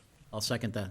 Okay, and does that include also the flexibility for Luke to work with Bill Miley on Yes. some of the things Bill mentioned? Yes. I have no Might problem be, with And I might would make just us say look better in the eyes of the governor. that if anyone has information on housing units that you feel are not being counted, particularly in the affordability categories, Yeah. it would be good to have that, because Yeah. 371 units for this time period is, I don't think, realistic, and particularly for the very low and low income, the ADUs essentially count as moderate. Right.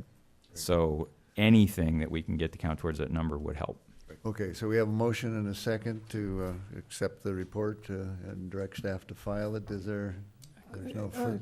Well, the question I have, probably other people have it, after we submit this, does the governor or somebody come down with the chart and go all over town to see if it's true? I I think he invites us to lunch if he's not happy with the cities. Fillmore got an invitation. to lunch. I think I don't think we're on that radar. Now, keep in mind that Stay off it, Ojai right? did go from the 400th most populated city to 399 in the last year, but I don't know that you're really on the radar Yeah. yet, like some of the larger cities are, so. Yeah. Okay, if there's no objections, so ordered. Very good. Okay, let's go to the next item, number 5, and this is probably the 5G. hot topic for 5G. tonight. Yeah. 5G. Coincident. Mr. City Manager, a brief summary of how we got here? Well, very briefly, again, as I said at the last meeting, our friends at the FCC are at it again, taking away local control. We've got quite a deadline in terms of trying to get some action done by April 15th if we want to improve the city's position here. Not a lot of options, unfortunately, that have been left at us, but there are some things that we can do in terms of the aesthetic requirements and also trying to restrict where in the city these can and cannot be permitted. And with that, I will turn it over to our city attorney, who will go through all the various options that you have before you this evening. Of course, one of your options would be to take no action. We do have a fairly robust ordinance on the books already. However, we feel that the other options that are presented would better position the city with this new rule coming down from the FCC. Mr. Summers? Okay. Thank you, Mr. Matt? McClary. So briefly, you're familiar with the issue. The feds have adopted, feds being the Federal Communications Commission, or FCC, has adopted a set of administrative regulations that require that cities regulate so-called small cell wireless facilities in a particular fashion. The net effect of the order is to prohibit cities from prohibiting small cell sites. However, cities are able to regulate them within certain constraints. The particular constraints are there's a limited shot clock, meaning a limited amount of time to review and approve applications, and that's the entire city permitting process, from the application coming in through a final decision through appeal, which is rather different than our typical Permit Streamlining Act process, where you have a deadline for the planning process and then a separate deadline for the encroachment permit, then a separate deadline for the building permit, each with appeal windows. It's all of that in 60 days for applications to place a small cell on existing structures, or 90 for an application to place a small cell on a new or replacement structure. I'll get to the fees later. And then second, and bigger, or more important, the FCC has limited but not eliminated our power to impose restrictions on aesthetics and site appearance. Namely, those restrictions must be objective, reasonable, no more burdensome than those applied to other types of infrastructure, and published in advance. Everything here is published. The effect of that is that the city's existing wireless ordinance, which is strong and robust, and I'll point out, since it was adopted in 2015, no wireless carrier has sought permission under the city's ordinance. They have all chosen to go to the county to approve a variety of cell towers, as they have found a more welcoming environment there than they have found here. Our ordinance has not generated a legal suit, and it is similar to an ordinance that I defended in the city of Calabasas. The proposed resolution before you, which is one of your three options, is to maintain that same type of approach of adopting regulations that are as strict as we can make them, as I think is reasonably done, and as maintains their existing policy preferences, which are to restrict, if not eliminate, cell sites from residential zones and in public rights of way adjacent to residential zones, to require that they be stealth, meaning that the operative parts of the facility, the antennas and the wires and such, be hidden to the extent possible, and that they be placed in a hierarchy of preferred zones, commercial, industrial above public facilities, or VMU above residential, and then parks prohibited. And in this, the revised resolution, revised since our last brief discussion of this on March 9th, it has gone a step further to outright prohibit small cell sites in residential zones and in the public rights of way adjacent to residential zones, with an exception. The exception is that if a wireless carrier can make a necessary showing with sufficient proof that a proposed small cell site in a residential zone or the rights of way adjacent to a residential zone is necessary to close a significant gap in their coverage and is the least intrusive means to do so, then federal law would dictate we approve it.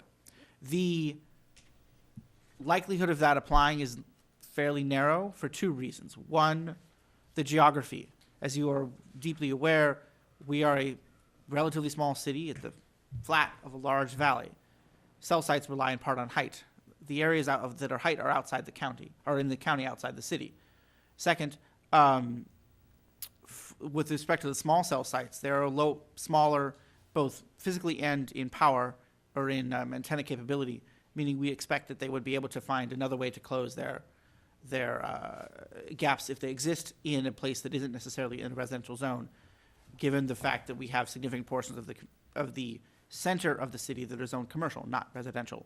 And lastly, the majority, and this point comes from the carriers marketing materials on these regulations, the majority of small cell sites, or at least a significant portion of them, are not intended to close gaps in coverage, as most of the developed urban areas and suburban areas of the country have cell coverage. It's rather to provide capacity for data, as many people carry a smartphone and they rely on it for a lot of data throughput.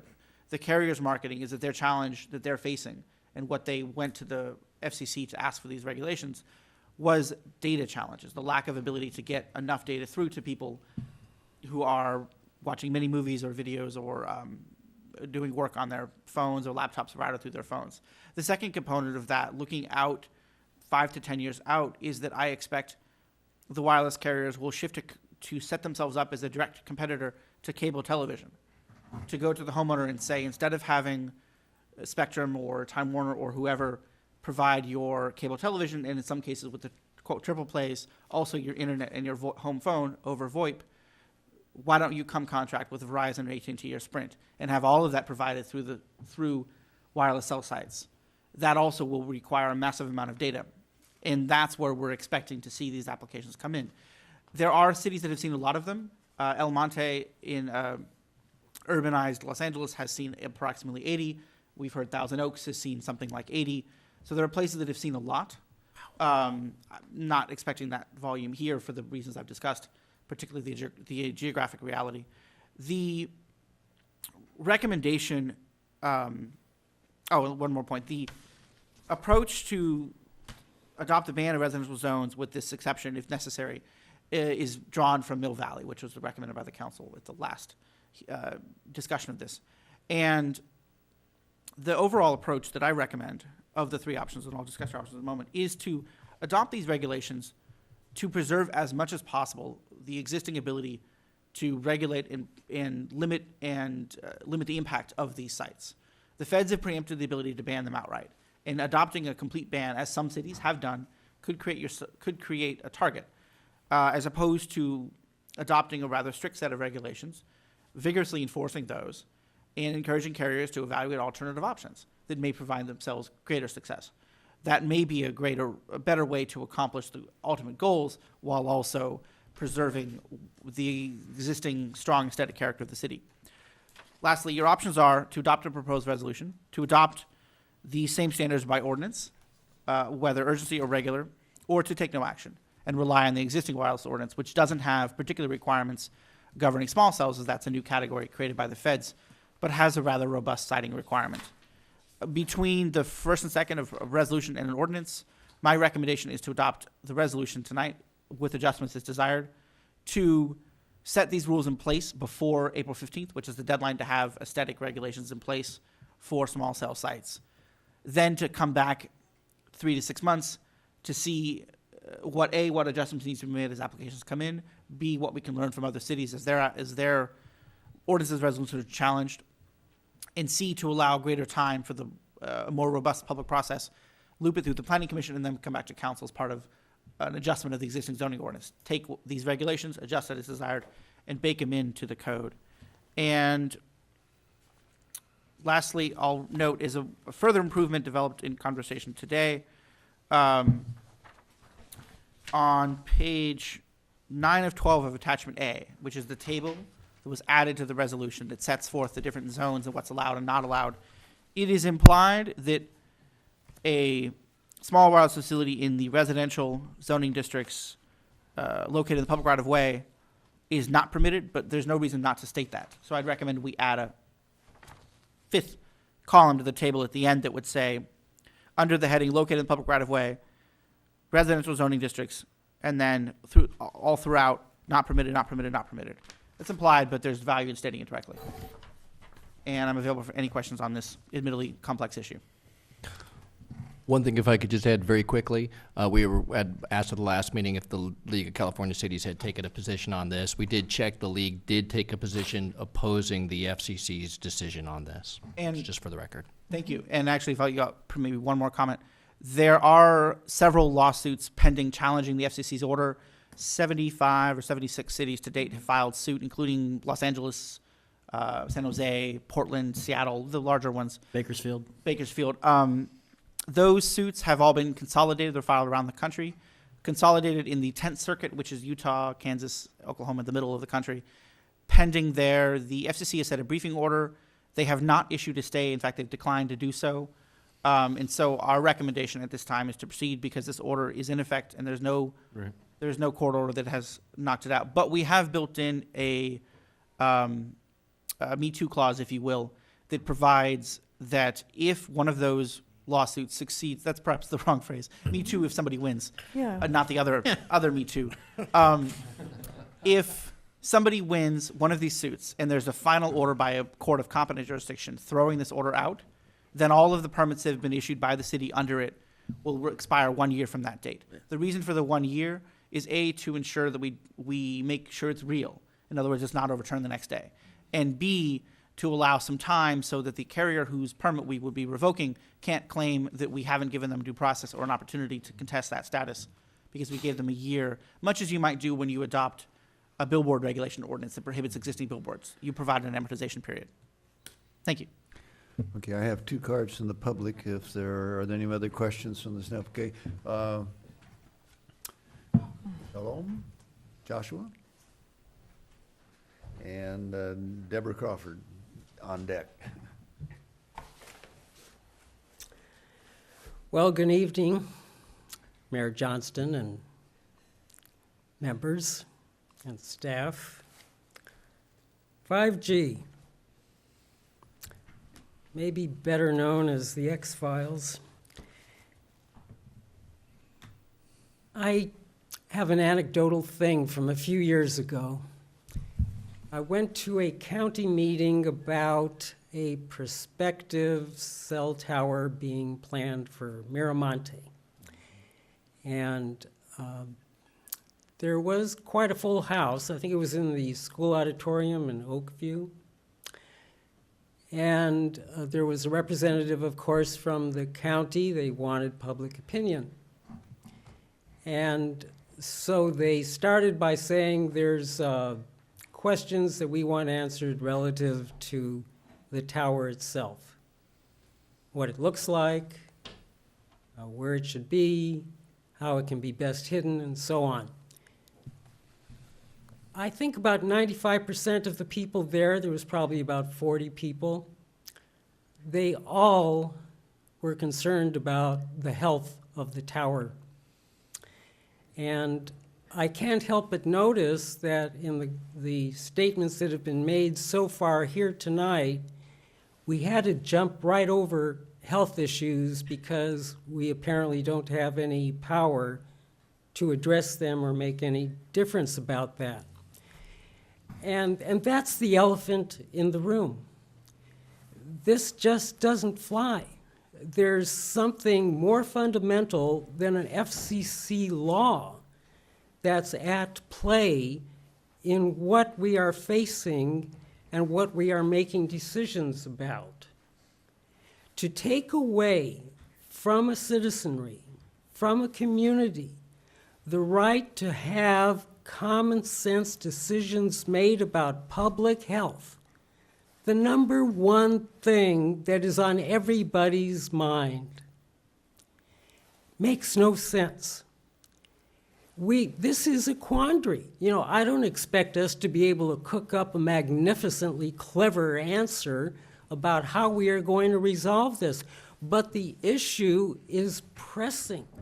It is really pressing now with 5G, which leaves the previous 1, 2, 3, 4 generations in the dust in terms of potency, in terms of saturating our air beyond belief.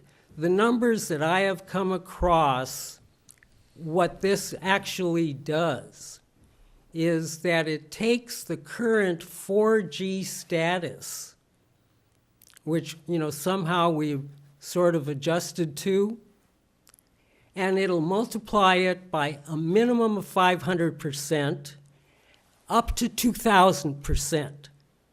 We will be inundated with this stuff, and it will be there as a platform for all of the so-called Internet of Things, you know, the driverless cars and all the rest. Meanwhile, there is no mention about the health, except in other countries. Think of it. So I did some research, and this is the stuff that struck me. This isn't my opinion. This is the governmental facts of what they allow in their atmosphere for this kind of electromagnetic radiation. So I'm just going to read off a few of them of well-known countries and see how that goes over.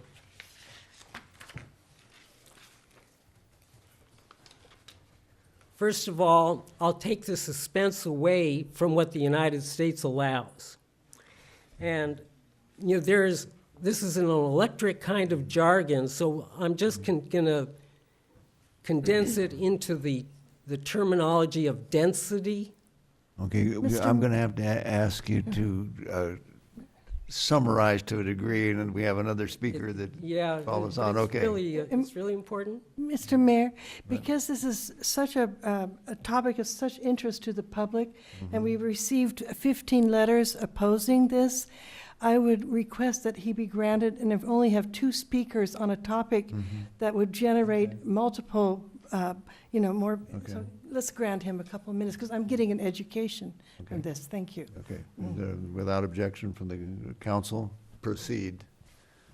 So I'm saying, I'm not bringing this up to just beat on the issue. No, I'm bringing it up because other countries have acted, as in we could act too.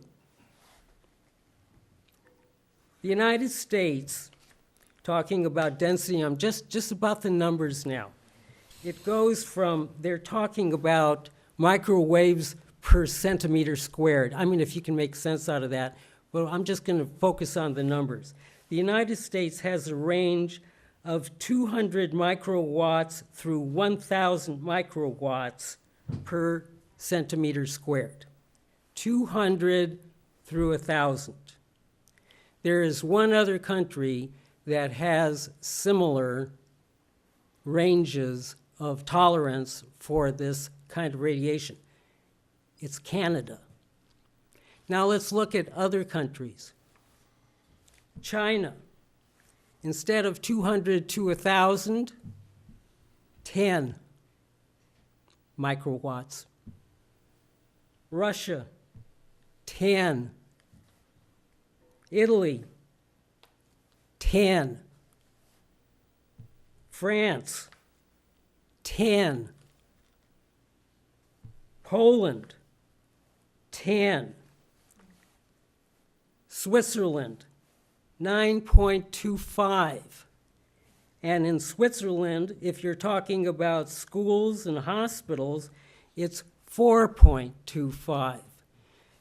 I think the point gets made. And so I'll leave it there.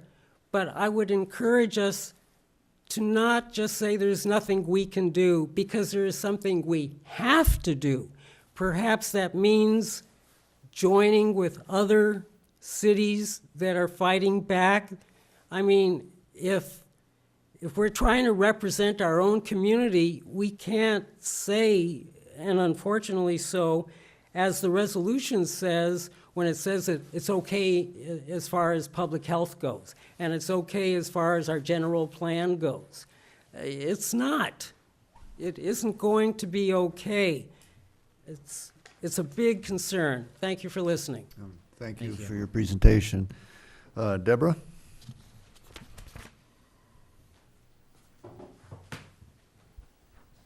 Hi, my name is Deborah Lease Martin Crawford, and most of you know me in this community by my second name, Lease.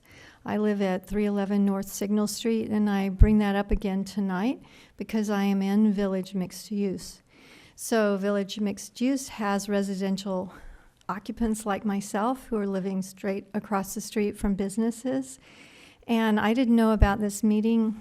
I'm not always technologically savvy or up to date with news, so I'm not as prepared about 5G in particular, but I do know that my stance is no. If there was any way that we could say no without becoming involved in more problems than we need, that's what I would recommend. And I would like to ask for understanding and compassion from all of you who I think are more inclined to say no, if you could, with regard to how we handle village mixed use as well, since I'm a person who opted out with regard to my electric meter, and I'm a person who moved here and had health sensitivities to electromagnetic fields. I moved here in '95.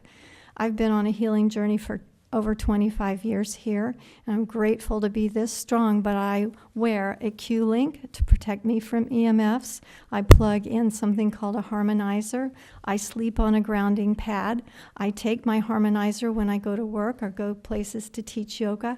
If I walk into an institution like a bank, I can't think unless I have some of these protective devices, and I just want to acknowledge that in a way I'm kind of a canary in a coal mine by being here, but it's helpful to know that if I can become disoriented, just think about what people are talking about with bees and pollinators. So within our neighborhoods, if there's a way to make it such that if there are residences close to businesses, that there would be a square footage allowed, you know, where someone could be respected for having less of an overlap with these kinds of technology and cell requirements. And Matthew, I want to acknowledge you and what you've done. I really thank you for your smarts about how to go about it and make us less desirable to have them.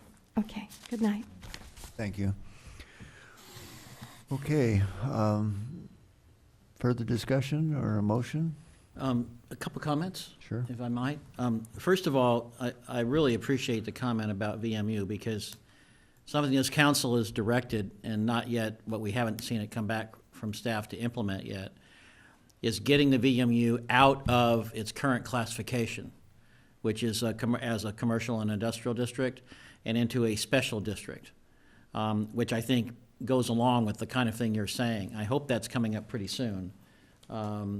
That specific rezoning, and this is just one of the many reasons why I believe our current code is miscategorized in terms of where VMU goes. Is that coming up soon? It's on the schedule for June June 11th. So that is something that I really agree with.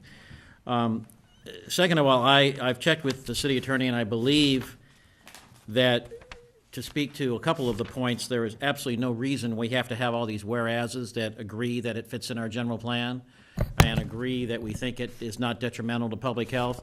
In other words, whereas number 8, I believe, can be deleted without affecting our, that's the one about being consistent with the general plan. Yeah, that's fine.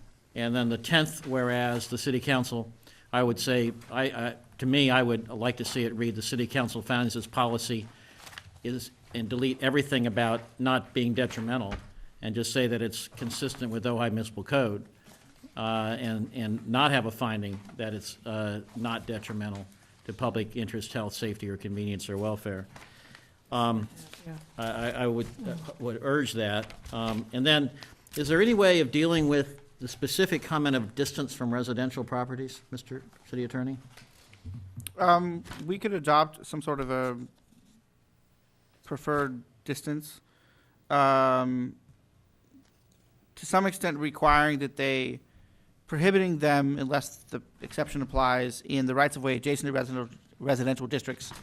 To a certain extent accomplishes that, because if you have an area that's zoned residential. The VMU is not currently a residential VMU, though, district. is, yeah, that's currently a Talking about a commercial distance industrial. from a residential property in a district. We have residential properties in our C1 districts, too. Right, we do. We have them in most, and not all districts. And Yeah, I- we could adopt I something don't know if like a there is, if there, minimum. we could have a distance from residential property. I'm hearing the word buffer. Yeah. Yeah, Is a there buffer Can zone, we put a sure. buffer into this? Something as long, we can do so as long as it's reasonable and doesn't have the net effect of blocking the entire city. So something like 50 feet Yeah, well, would be reasonable. okay. I'm not sure 50 feet, when you look at our residential housing, I'm probably thinking more than 80 feet. If I look at my residence, we're 80 by 80. So we're kind of a standard lot in the community. There's larger and there's a couple smaller, but I'd be more inclined to go 80 to 100 feet versus 50. Would that still be reasonable? I think 100 feet is still reasonable because it won't have the effect of blocking the entire city. Okay. And our existing requirement is that for any proposed small cell facility, that the applicant prove that it's the best location within 250 feet. So I'm sure within 250 feet, they could find a space that's outside of 100 feet away We from could the have a house. 100-foot buffer from any residential property, Yeah, I think we can do that. no matter what the zone. Yes. Okay. And then, as we've talked about before, if that has the net effect of blocking some site that they can show as a, Right. That's on then them. we have our exception clause. Well, can I make a comment? Yeah. I wish that we could take a stand without jeopardizing any, being sued or anything like that. I would like, I don't know if that could be, at some point, I don't know if we can put that in the resolution, but we could do a statement that's similar to the one that is, it's called the I'm just going to read this and then how we can reword it.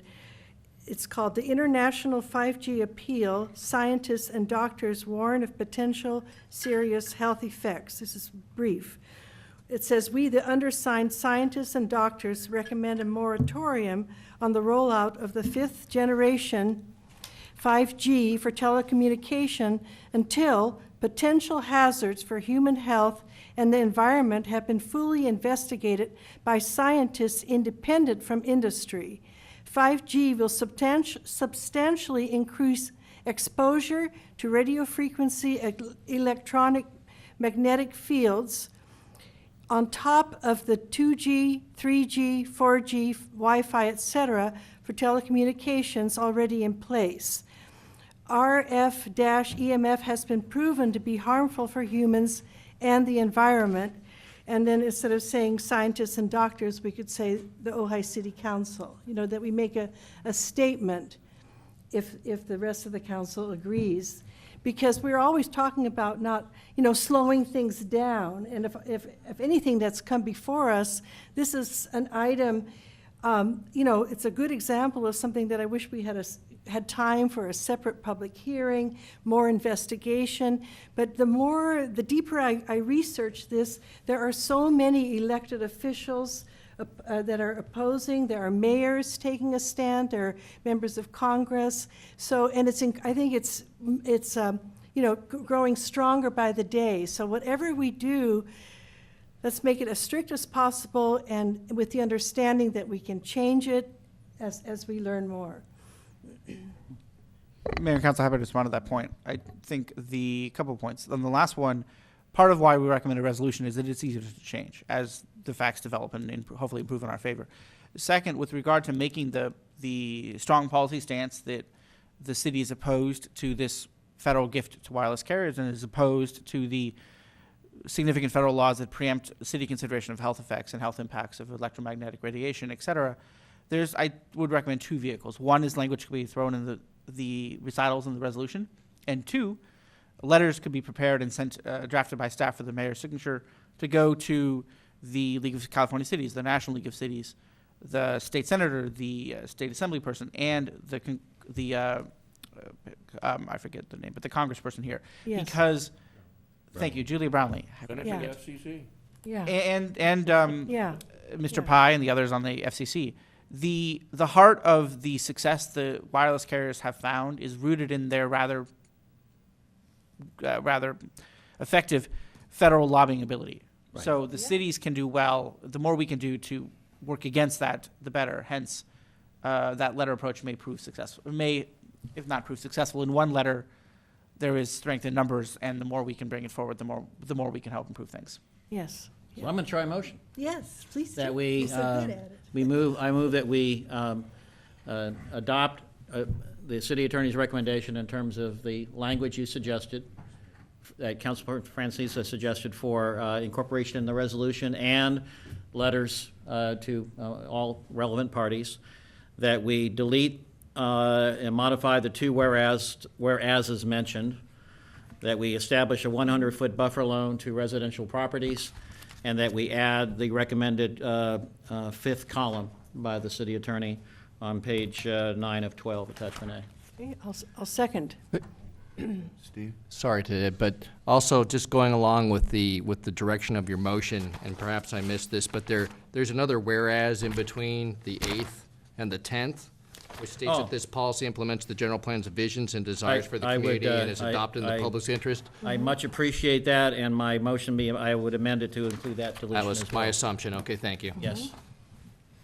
I'd like to ask a question and make a suggestion that's going to sound facetious, maybe on the surface, but is it possible to craft into this language something that we do so under duress of the FCC, or is it already in there? I think it's in there. We have it, but not Quite. stated quite so directly. Yes, bluntly, but yeah, I mean, We can add it. We can make it. Yeah. Yes. That is the reality. Yes. That, Sure. yeah, Yes. 2, 3, 4, 5. I think the sixth whereas we could maybe strengthen. Yes. No, we can certainly add, strengthen and be blunt. Yeah. Yeah. Are we going to open it for a little more discussion, or are Sure. we going to? Yeah, we have a motion on the floor now. Go ahead. Okay. I just, hey, Matt, I just wanted to bring this up. I had written myself a note. We met you 5 years ago when we had our first discussion on right. cell Yeah, that towers. was exactly. That's right. It And, was. and you did it. You did such an exceptional job. That's why you're here today. And thank we've you. been and they've been kept out by what we did. Yes. So good job then, and good job now. Thank you. I just wanted to do that. The second thing that I have is, there's no description of what this device looks like, and what are we limiting them to?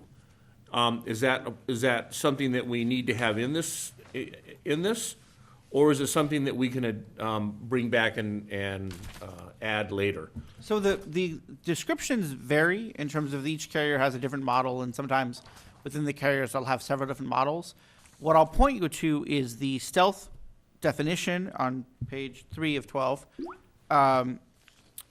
which is paraphrased as anything functional must be hidden, and the requirement baked into the findings on pages 6 and 7, going on to 8, that the facility both be stealth, be hidden, and that everything that can be concealed, everything that can be underground, and no faux trees. The net of all of that is that the expectation is these facilities will look like, if they are installed in the city in the right places, will look like a light standard that's wider or thicker, or a traffic light pole that's wider, or a building that's a regular building with the cell tower hidden behind a parapet. The intention is to avoid looking, and so I would.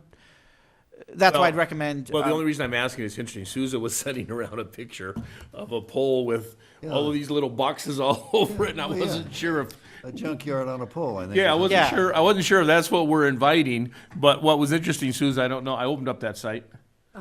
There's a lot of crazy stuff on that site. I don't know if you did.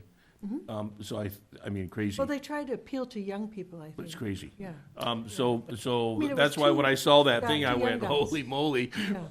That's why we've adopted very detailed stealth requirements, because in my experience, carriers are, like some other businesses, they're about cash only. They will come in with the cheapest design. The cheapest is, of course, an antenna bolted on a pole with nothing except wires hanging loose.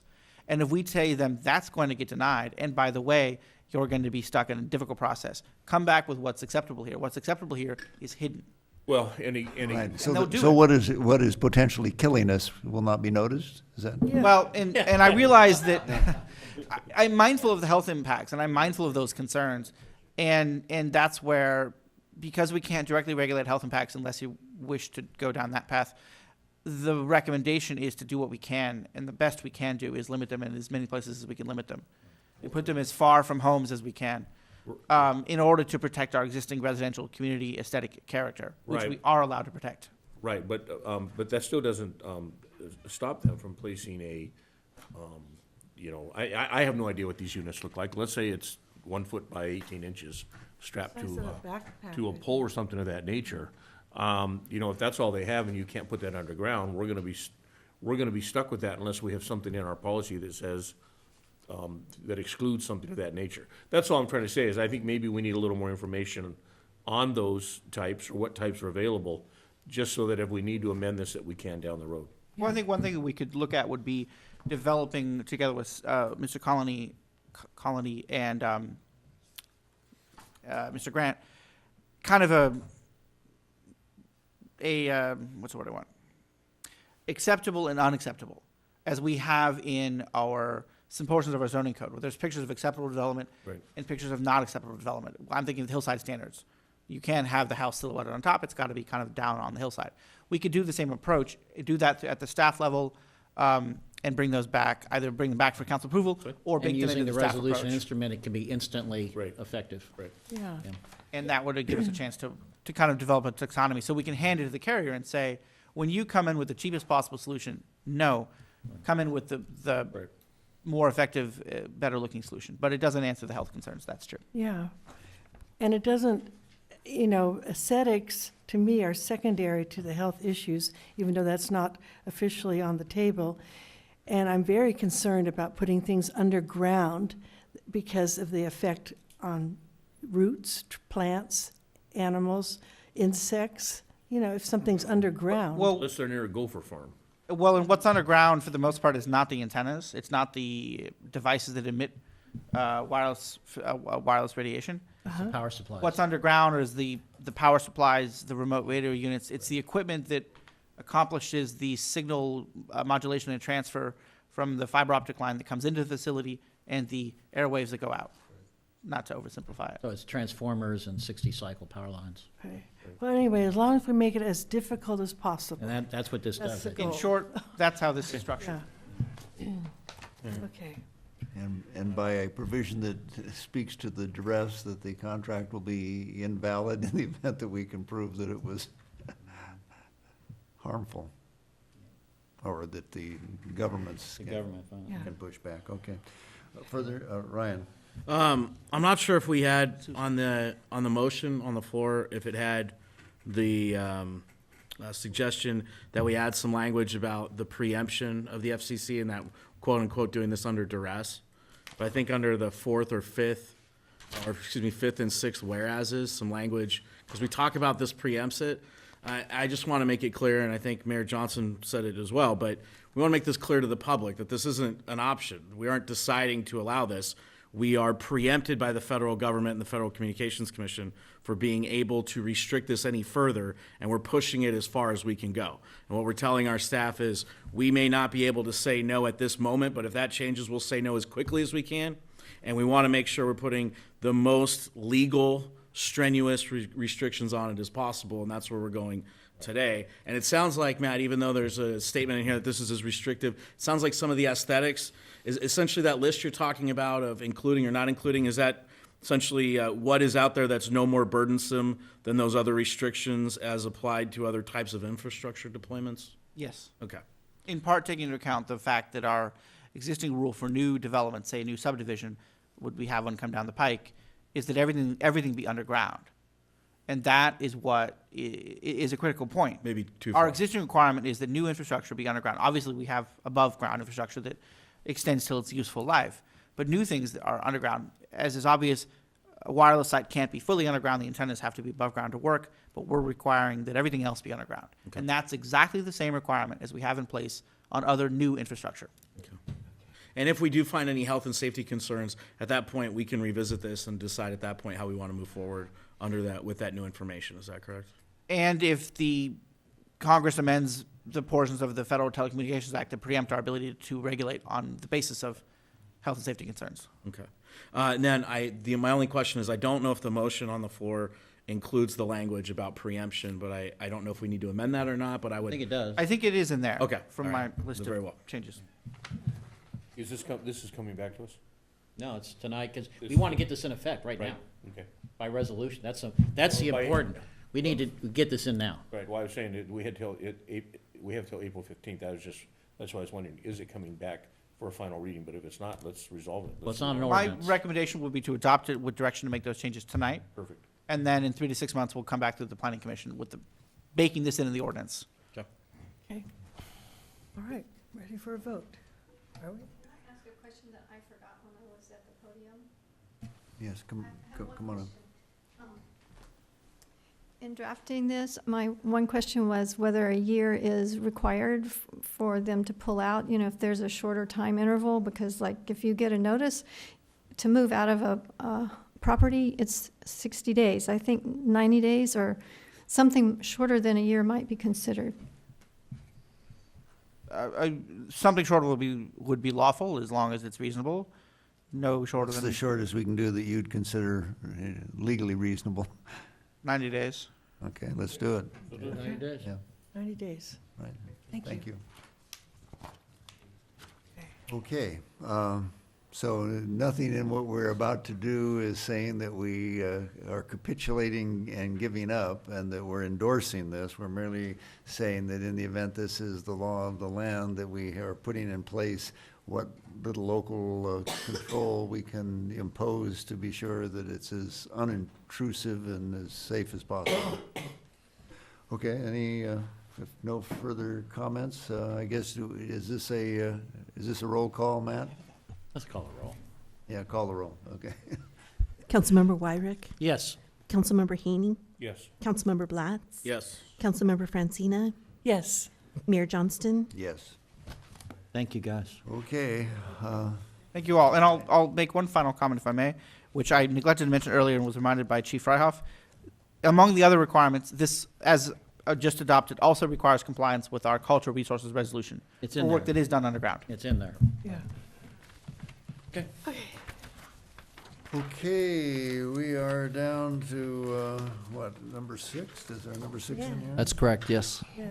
Right on schedule, man. Good job. The increasing the project cost limits, this is to comply or to conform with the state limits, Mr. City Manager? Yes, thank you, Mr. Mayor, members of the council. So this item has to do with the, basically the limits that the city has to follow when we go forward and try to go forward with a actual public works project. The state's public contract code specifies the procedures that we have to follow, and the Uniform Public Construction Cost Accounting Act was adopted by the state in 1983, which gives some alternatives to that. The city adopted an ordinance implementing that act in 2002, so that's the act that we function under when we go forward with public projects. The existing thresholds state that We can do public projects with city employees if the project is $25,000 or less. From that range, from any $25,000 above to $100,000 or less, we can follow informal bidding procedures. Anything higher than that, we have to go through a formal bidding process. It's been a number of years since the city has adopted or increased its limits. I do not believe that they have been adjusted since the city adopted the ordinance in 2002. The state sets the limits that can be adopted by local cities, and we're recommending adjusting those thresholds per AB 2249 to increase it for $60,000 or less for work done by city employees. And then in the informal procedures, for informal bidding procedures would be followed for any project $200,000 or less, and then any project $200,000 or greater, obviously, would need to go through a formal bidding process. This is not anything that we have to do. This is an option for the city. Obviously, if we adopt this, it gives us some greater flexibility and probably some better fiscal ability to be able to go forward and do these projects. Also, sometimes cases it allows them to, would allow us to do them quicker as well as cheaper. But again, this is nothing that requires the city to adopt these higher limits. Also wanted to note that this does not apply to professional service contracts. Those limits are not being changed. That limit would still remain at $25,000 for the city manager. I'm not able to enter into any public service contract that is greater than $25,000 without council approval. Of course, the city could always put specifics on any project coming forward in terms of wanting that to come back to council formally or whatever process that you wanted to stipulate for any specific project. But this is what we would be following for public projects in the future. If council so chooses to introduce the ordinance. We did take this item to the Budget and Finance Committee, and they recommended approval. So our recommendation would be to introduce the ordinance this evening, which would set the new limits, and then we would come back with the second reading and adoption at a subsequent meeting.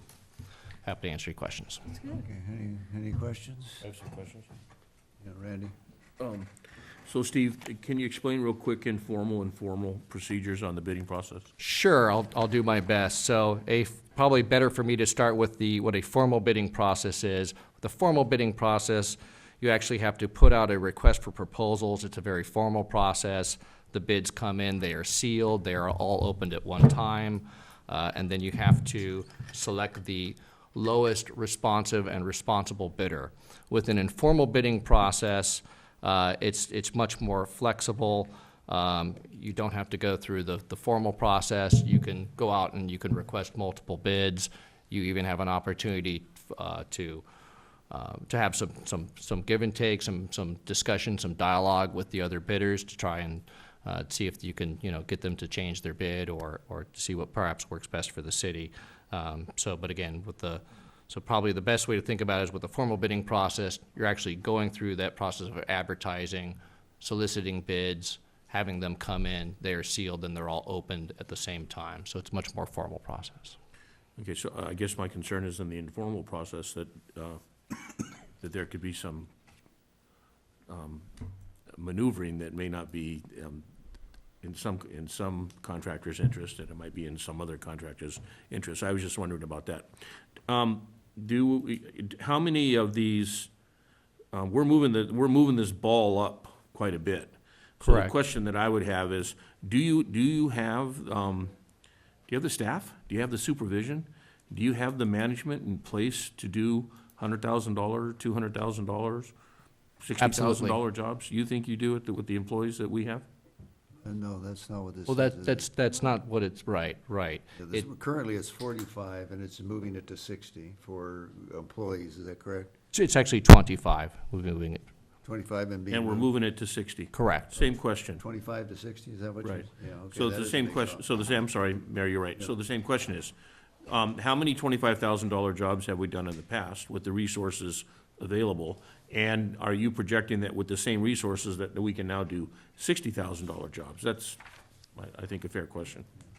I don't think the issue is necessarily whether or not we could do it in-house or not. I think we can, you can get up to a $60,000 project cost pretty quickly, materials and whatnot. So So, no, I don't think that this is, but obviously, I think more to your point is if it's something that's beyond our capacity, then we would not be able to do it with in-house staff. We would have to go out and then go through a different process. We'd have to follow then an informal process if we were not going to do that by force account by city staff. And again, you raised the informal process up to $200,000, correct? Correct.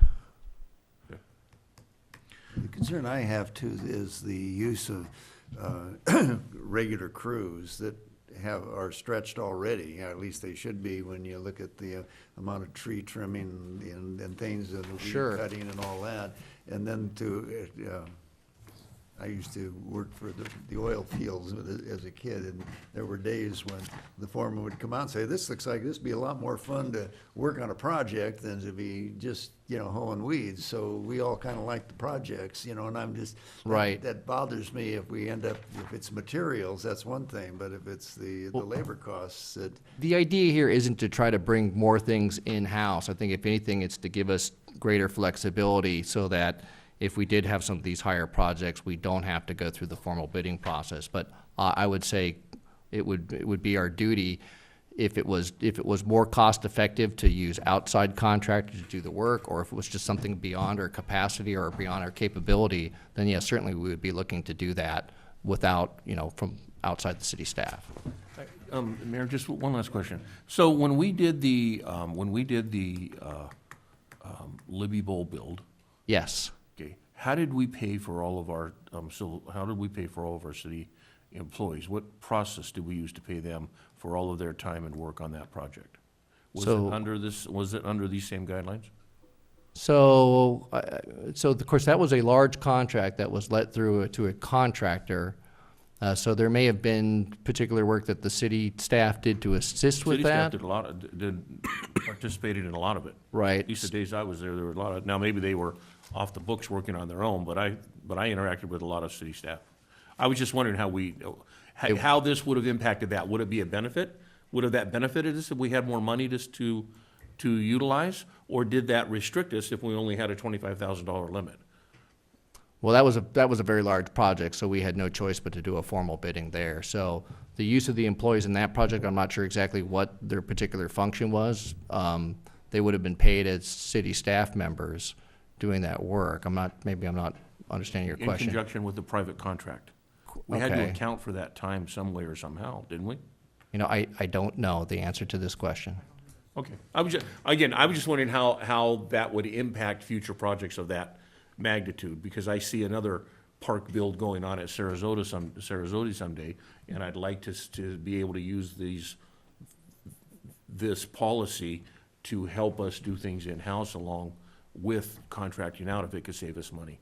That's all. Okay. Okay, well, then 60 probably is not a problem Right, if right. that gives him. That's that.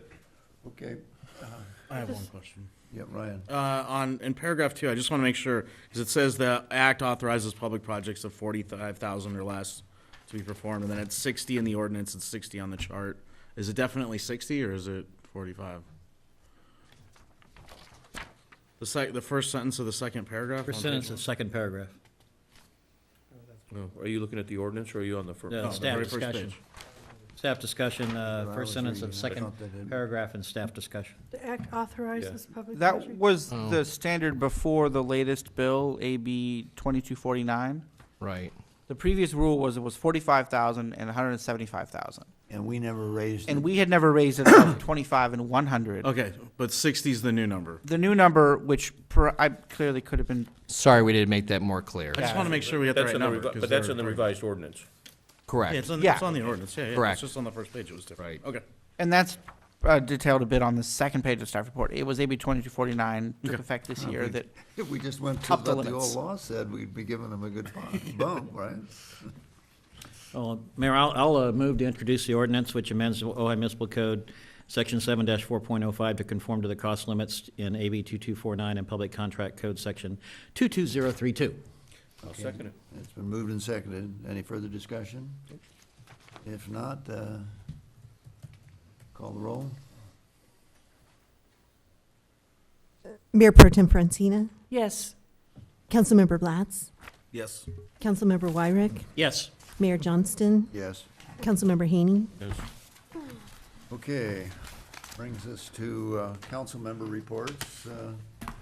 Should we start down at this end or have Bill? As you know, I sit on the very interesting group, the Ventura Regional Sanitation District, which the board voted significant action at the last meeting. The current conditional use permit expires in 2027. It was originally designed, at that point, the total and landfill would be at capacity. With the increased recycling and increased effectiveness of compaction techniques, it will not be filled at that point. And so the ask is to extend the CUP at that total and landfill to the time of it reaches capacity, and also to increase the tons per day from 1,500 to 1,800. The reason this is important is the only other place for, and I understand, I know where Councilman Francina is going. I wish we didn't have to use a landfill, but to the extent we need to have one, it's better to have a publicly accountable managed landfill than be beholden only to a private landfill in Simi Valley, which is privately managed. So in other words, it's more, for West County, it's more environmentally responsible to go to a publicly accountable managed landfill that is closer and not further away. And I'm hoping that this will go through the county in a timely fashion, because it is an environmentally responsible approach. As long as we're not going back to incinerators, we're okay. There are no incinerators. So I just want to say that it's a significant Not taking it move. anymore. Okay. Susan, do you have a, I don't have any announcements. you don't, okay. Or reports, I mean. Okay, Ryan? Next time. First, I just want to let everybody know that the Air Pollution Control District, I am, in addition to being on the board, I'm on the standing committee. The standing committee had its first meeting. We're in the process of hiring a new officer for the Air Pollution Control District. That process is going out with some advertisements in the very near future. And Mike Viegas, who's been there a very, very long time, it'll be a turnover after, I think he's been there 20-something years. So that process is in the works. It's going to be, and I think it's 3 to 6 months about roughly when we'll be getting someone new for APCD for the county. At VCOG, our last meeting, we had presentations, one by the Ventura County Naval Base commander, which was a really great presentation. He had a lot of information. Just so everybody's aware, $20 billion and 20,000 jobs is what the Naval Base puts into the county annually. They're our biggest employer in the county, and they have a significant portion of real estate in their tucked away portion of Port Hueneme.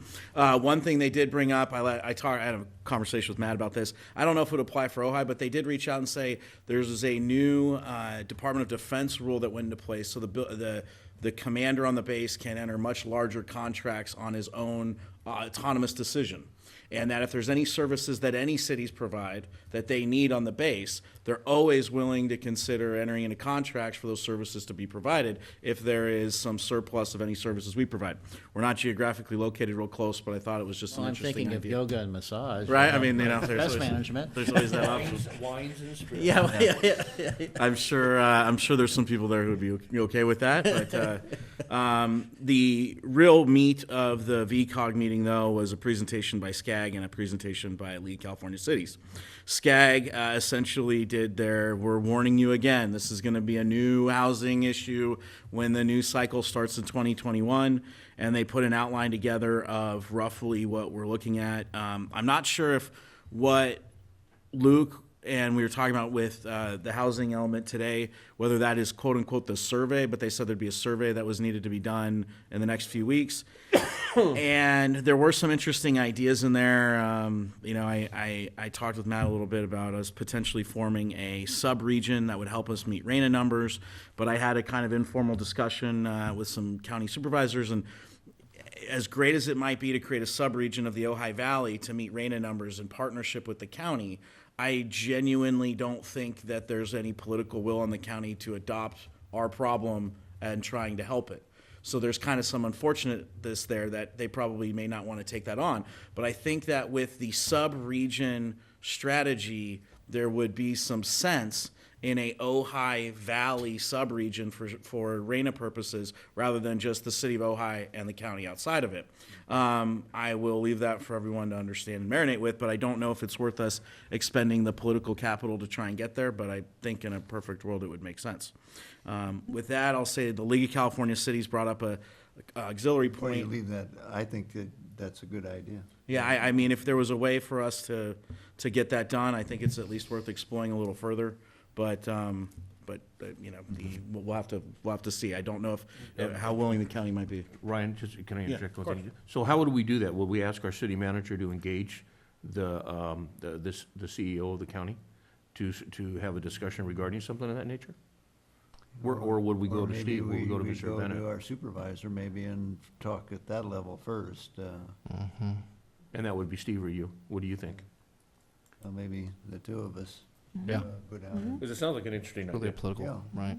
It may be a viable option if the county was willing to take on, you know, what isn't necessarily their responsibility now, but with the idea being that's really, I mean, if we're looking at it from we're not trying to comply with the state regulation, we're looking at it from a pragmatic standpoint of trying to get it done. I think the partnership makes a lot more sense than it does politically trying to appease the state. But maybe there's an angle in there where the state says, hey, you guys are trying something that's a little more aggressive. That's really what we want to see. And maybe there's some credit for that would make it work for the county as well. Does the county have RENA numbers? Yeah, the county Yes. does, and my understanding is they've done, because they have such a larger land mass, they've worked really hard to be compliant.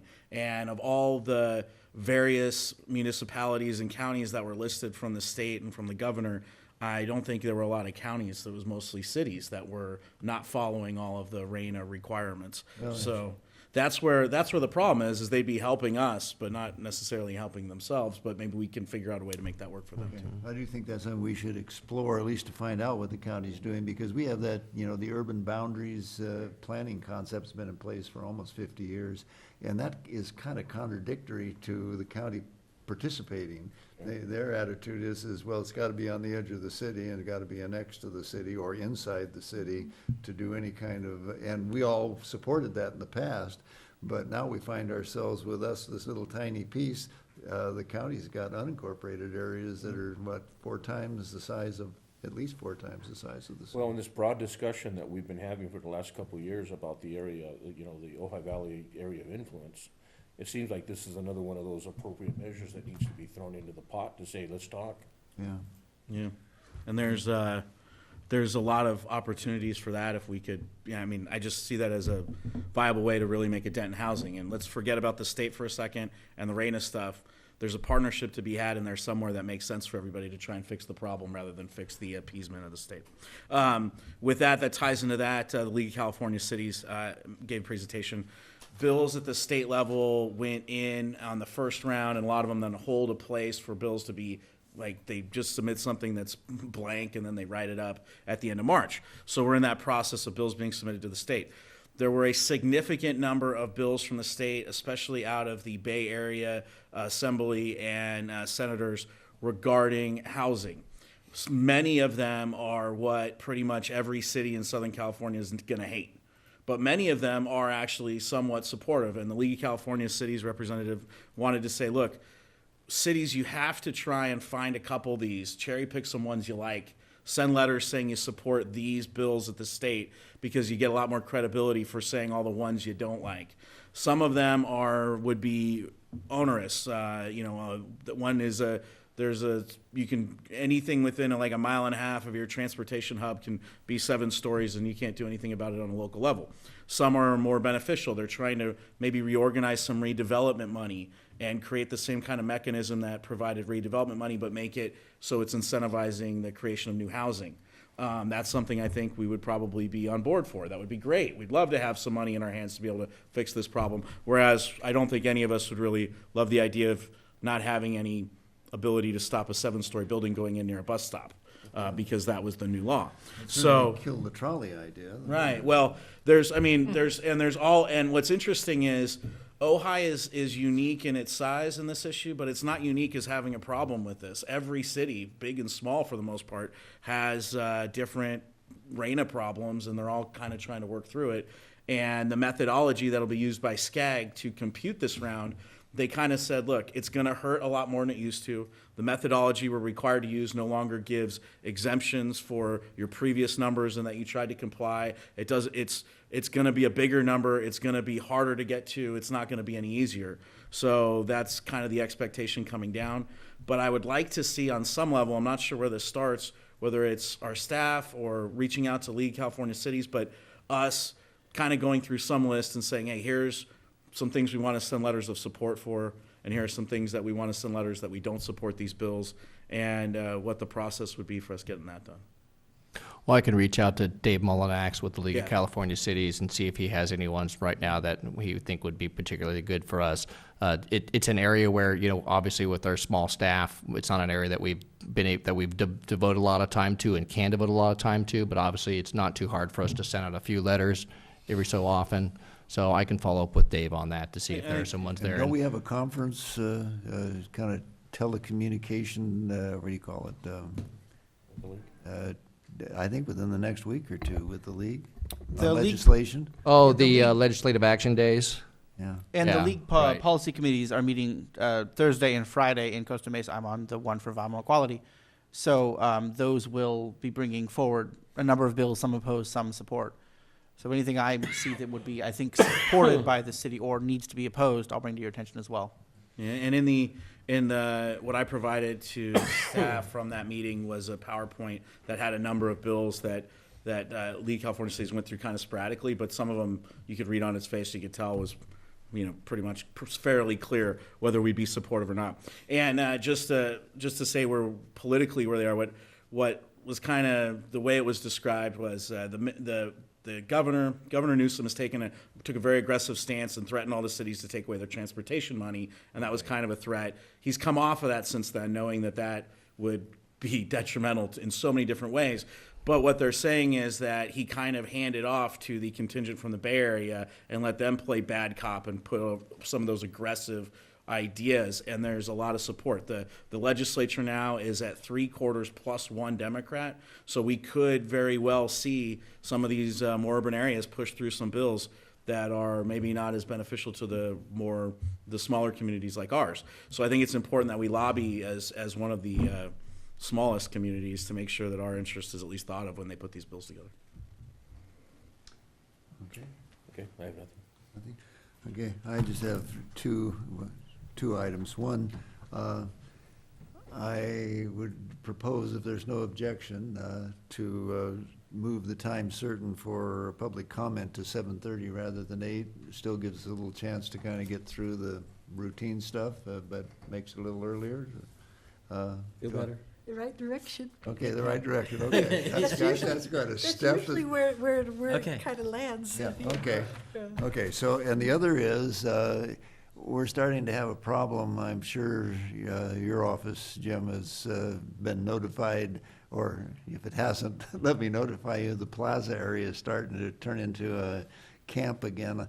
We have that, benches used for beds, and somebody using cocaine the other day, right? Particularly that area toward Bonnie Lou's and that little, on the other side of the Poppy.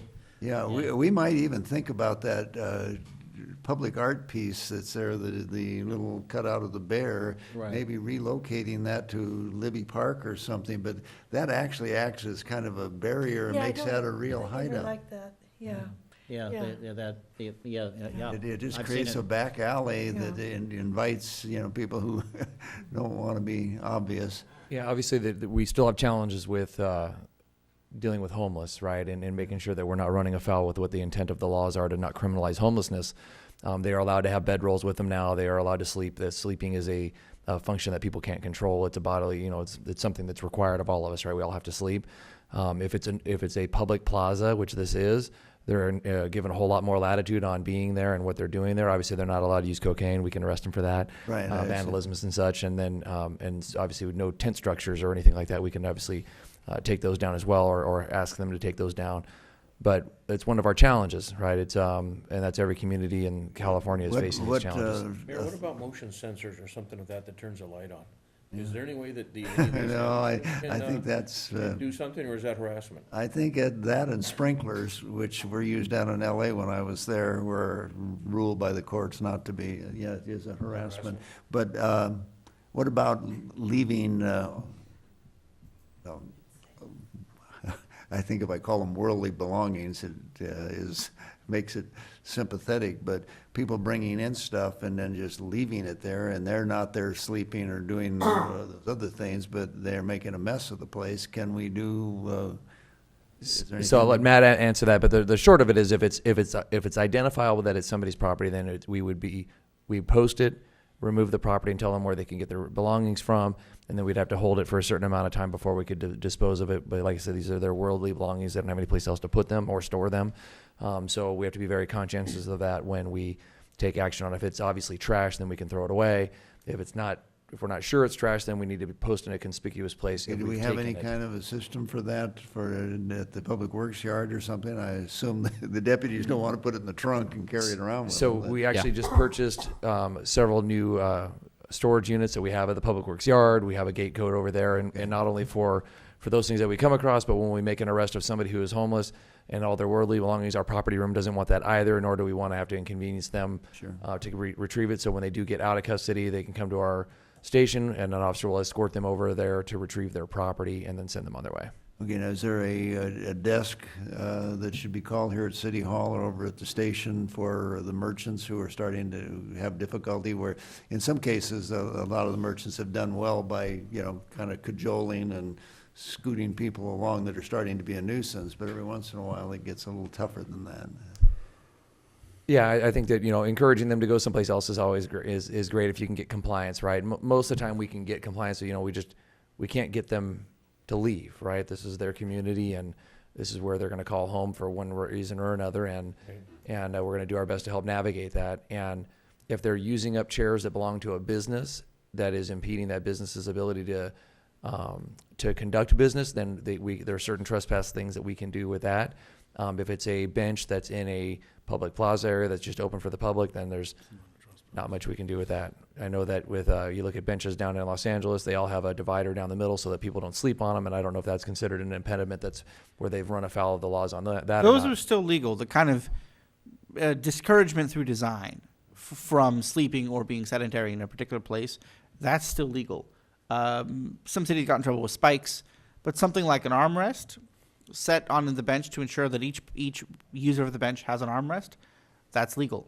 Yeah, 'cause if you actually do come by and want to sit down, and there's somebody spread out taking everything, And not to say that they wouldn't put their stuff in the other seat, right? But at least it would eliminate the ability to lay down on it. No coaching.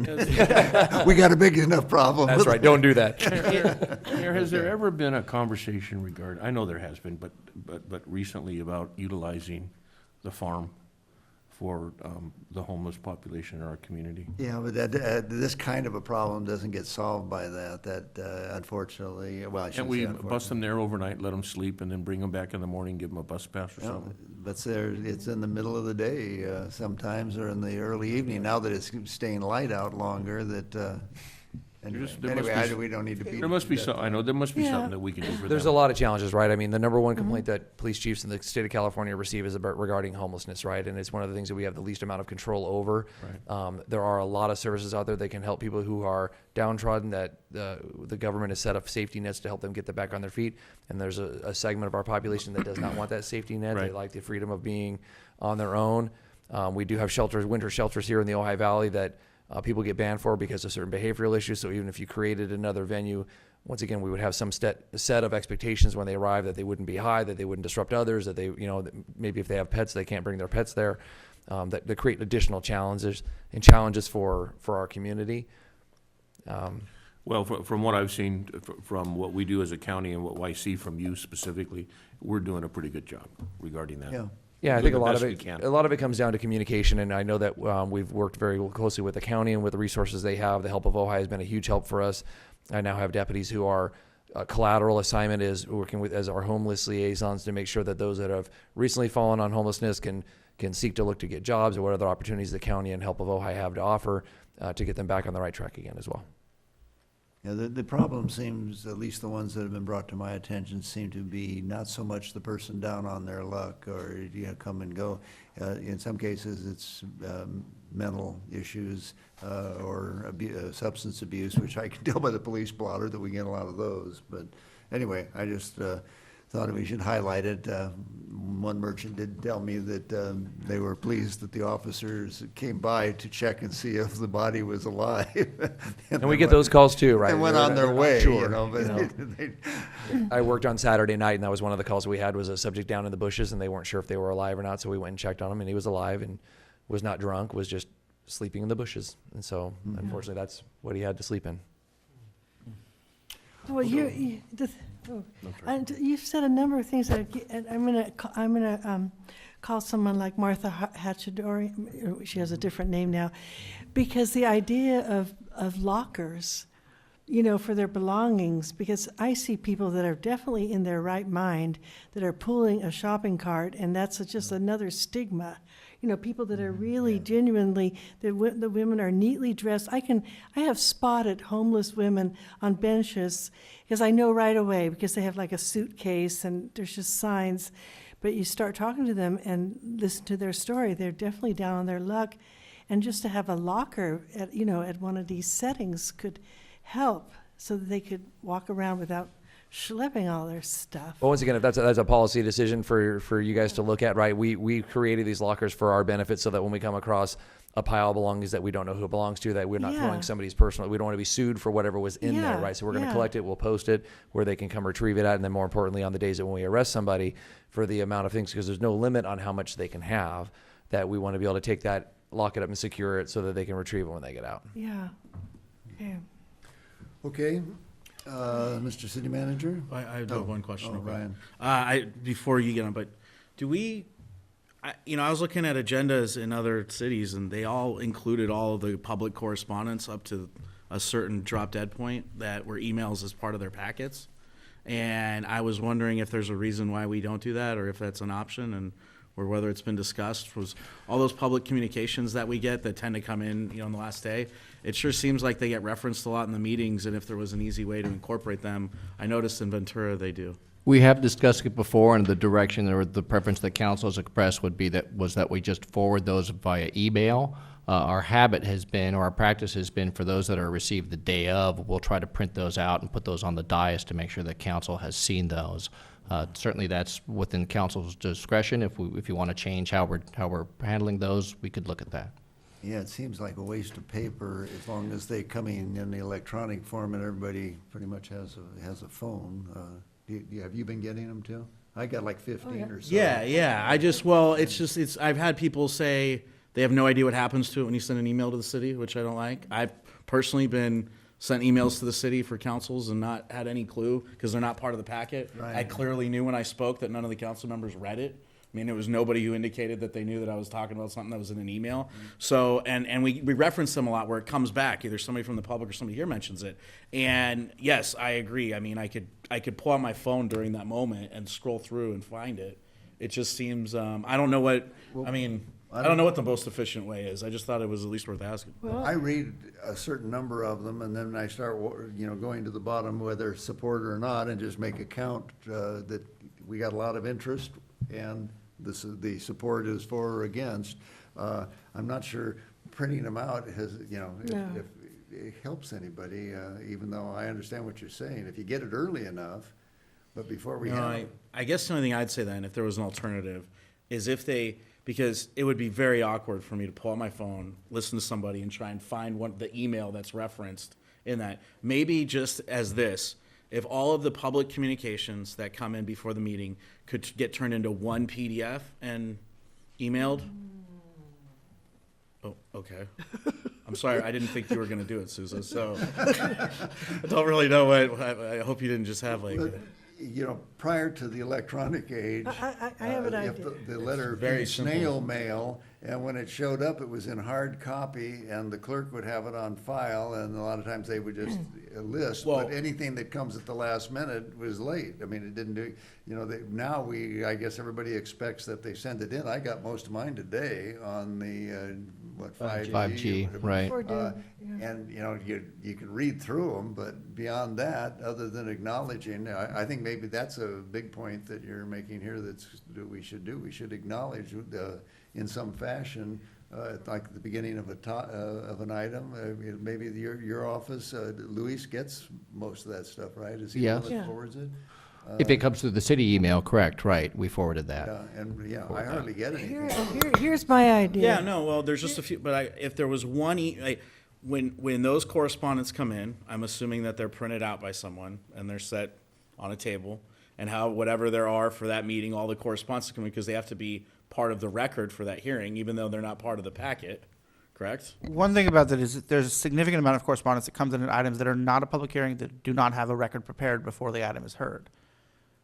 Well, what about all the stuff that does come in when it's If it- addressing a specific agenda item? That's not necessarily a hearing. We don't prepare the records for each item. Okay, so We would prepare it if litigated, but not up front. But that's not incorporated, so like in Ventura, where it's part of their packet, all those communications are part of the record, but in ours, they're not? They're part of the record because they were received by the city before the item was What I'm heard, but the record isn't physically prepared. I Our current understand. practice is not to prepare the record. It can be if directed by council. I understand, but what I'm saying is that the correspondence that come in from the public, they have to get printed out and they stored somewhere based on that council date. They don't have to be printed. Okay, well, they're stored however they're saved stored.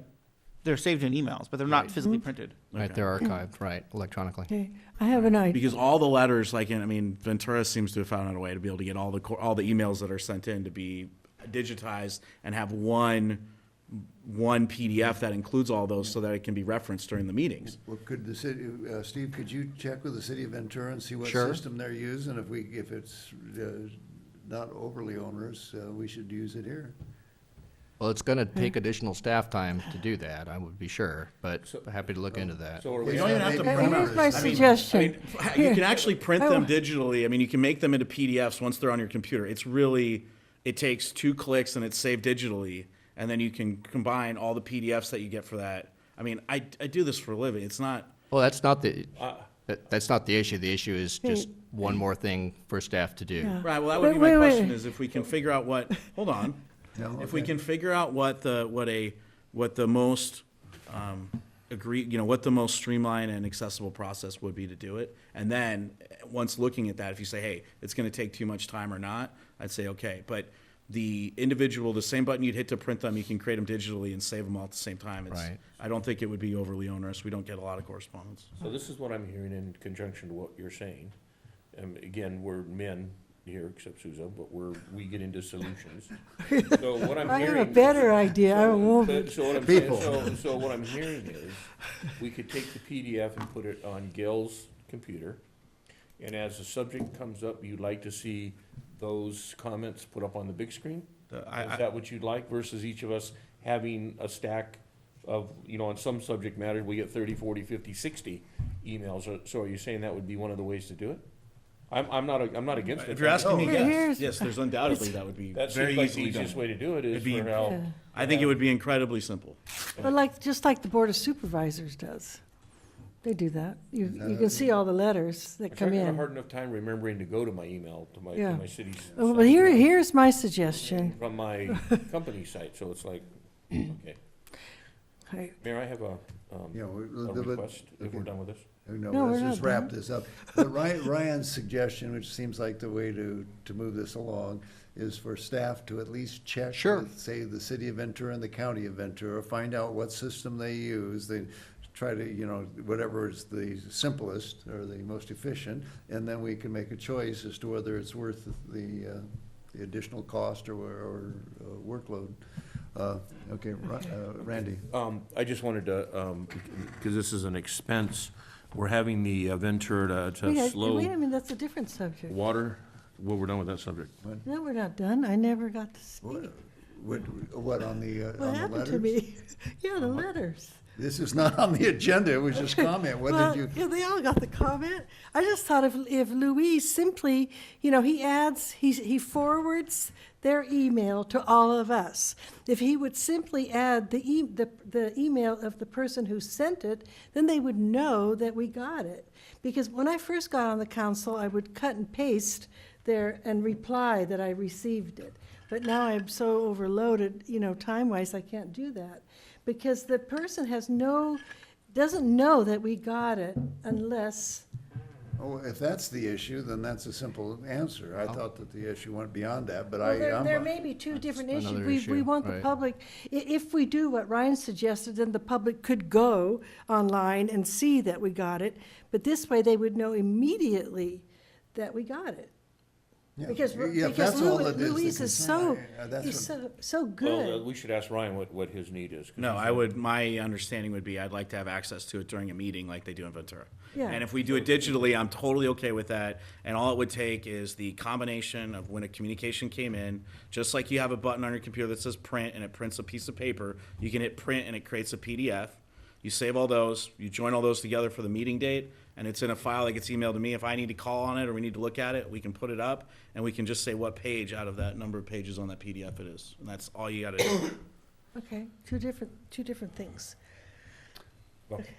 And I would be I'll worth ask Louise exploring to that. do it. Steve, check into that and let me know what it is. I'll If look you need to into it. talk to me about it. Yeah. But if it's too much of a pain in the ass, let me know. I know it's something we didn't do in Fillmore, but we'll look into it and we'll see what's done, so. And you can get back to us on it in the next 2 weeks, next council? I will get back to you. We will get a report back to council, yes. This time of the evening, not. Okay, what? So I've been approached by a couple of people, I'm sure Bill has too. I'm sure you have too. This is not on the agenda though, is it? No, what it is it's a request. We can put it on the agenda, but it'll be too late. Right. It's a request for some funding for the Ventura to Slow Regional Water Summit that we don't need to agendize, we just need to authorize Steve to, I don't think so. Council can't spend money without it being on the agenda, but the amount of money at issue may be within Steve's authority to spend on his own authority. it is within his authority. I just wanted to share it with you all and get some support for it. Oh, did Steve you? and I did discuss it. Okay, I'll pass this out to the rest of you. So it's the water summit that's coming to Ojai. It's gonna be at the Ojai Valley Inn. It's probably the first, water summit that's ever been to the county. And, so what they're looking for is some sponsorship. Well, The sponsorship, I'll read the details that I got, $2,500 sponsorship. So what I'm looking to do is ask if we could do $2,500 for both days. It's a Saturday and Sunday conference. I'm sure all of us will be in attendance at the conference, and I would expect the mayor to represent the city at this conference, along with the city manager. But it's $2,500 sponsorship, helps the conference break even by providing lunches to attendees and other requirements, names and logos in all rooms and banners, and registrations for people who can't necessarily afford it. They'll provide a space and a table for our agency, for the city, if we want to put something up and actually introduce OI to some of these dignitaries. But I think it's in our house, and I think that we need to support it. And the inn is bending over backwards to support this by giving incredibly reduced rates for the participants. So I just want to know if we can, if Steve has, I would like to ask for support to have Steve go ahead and do this for the 2 days. What are our options? I don't even I have to understand it. So the council can't formally vote tonight to support spend any money because it's not on the agenda. Steve could spend the money if he feels it's within his authority and his sole discretion, and within the existing council direction policies. Else, it could return on April 9th, which I realize is close to the event, but at least it's not after the event, for the council to vote, say, on consent to authorize that funding. Why don't we, if it's not within discretion, why don't we take it up on the 9th? Yeah, I'd like to know more. I'd like to know if I'm going. I don't even know what day of the week that is. I'm going to go because they asked me to come and be welcome on behalf of the city. But it seems very much like what we spent $50,000 of city money already on the toolkits and all the stuff that we have done in advance. So, why they're passing the hat, I don't quite get it, as opposed to those who are attending And this doesn't seem like the sort of thing where scholarships need to be given to people who can't afford to go. I'm sorry to have a different opinion, but it does seem, if we were originally a sponsor and we had something to say about doing it, but they're doing it, and now they're, going from agency to agency. I don't even know what the money really is for. I'm buying lunches for people. It's to support the conference for 2 days. Right, yeah. So we can either be a part of that support or we can't. And that's why I'm bringing it to all of us. Right. I could have personally asked Steve to do it, and him and I could have came to some conclusion and done this within his monetary allotments, which is under $10,000. Am I correct, Steve? Who are the other sponsors? Well, it's They're 25,000 listed, per I the think. budget, but Yeah, but we're listed. Well, Are all these people sponsors already, or? All is those this- people are speaking. Oh, okay, so that, No, she's looking at right here, all these logos. All these logos? she's looking at the logos, yeah. Yeah. Yeah, I'm not sure, to be honest with you. This is what was given to me. It probably isn't you because think- we're on it. You think yeah, the city of we're Ventura would listed be as there to a talk about the watershed? we're since listed they're as a specifically- supporter, and that came free of charge, right. and I did that under my authority.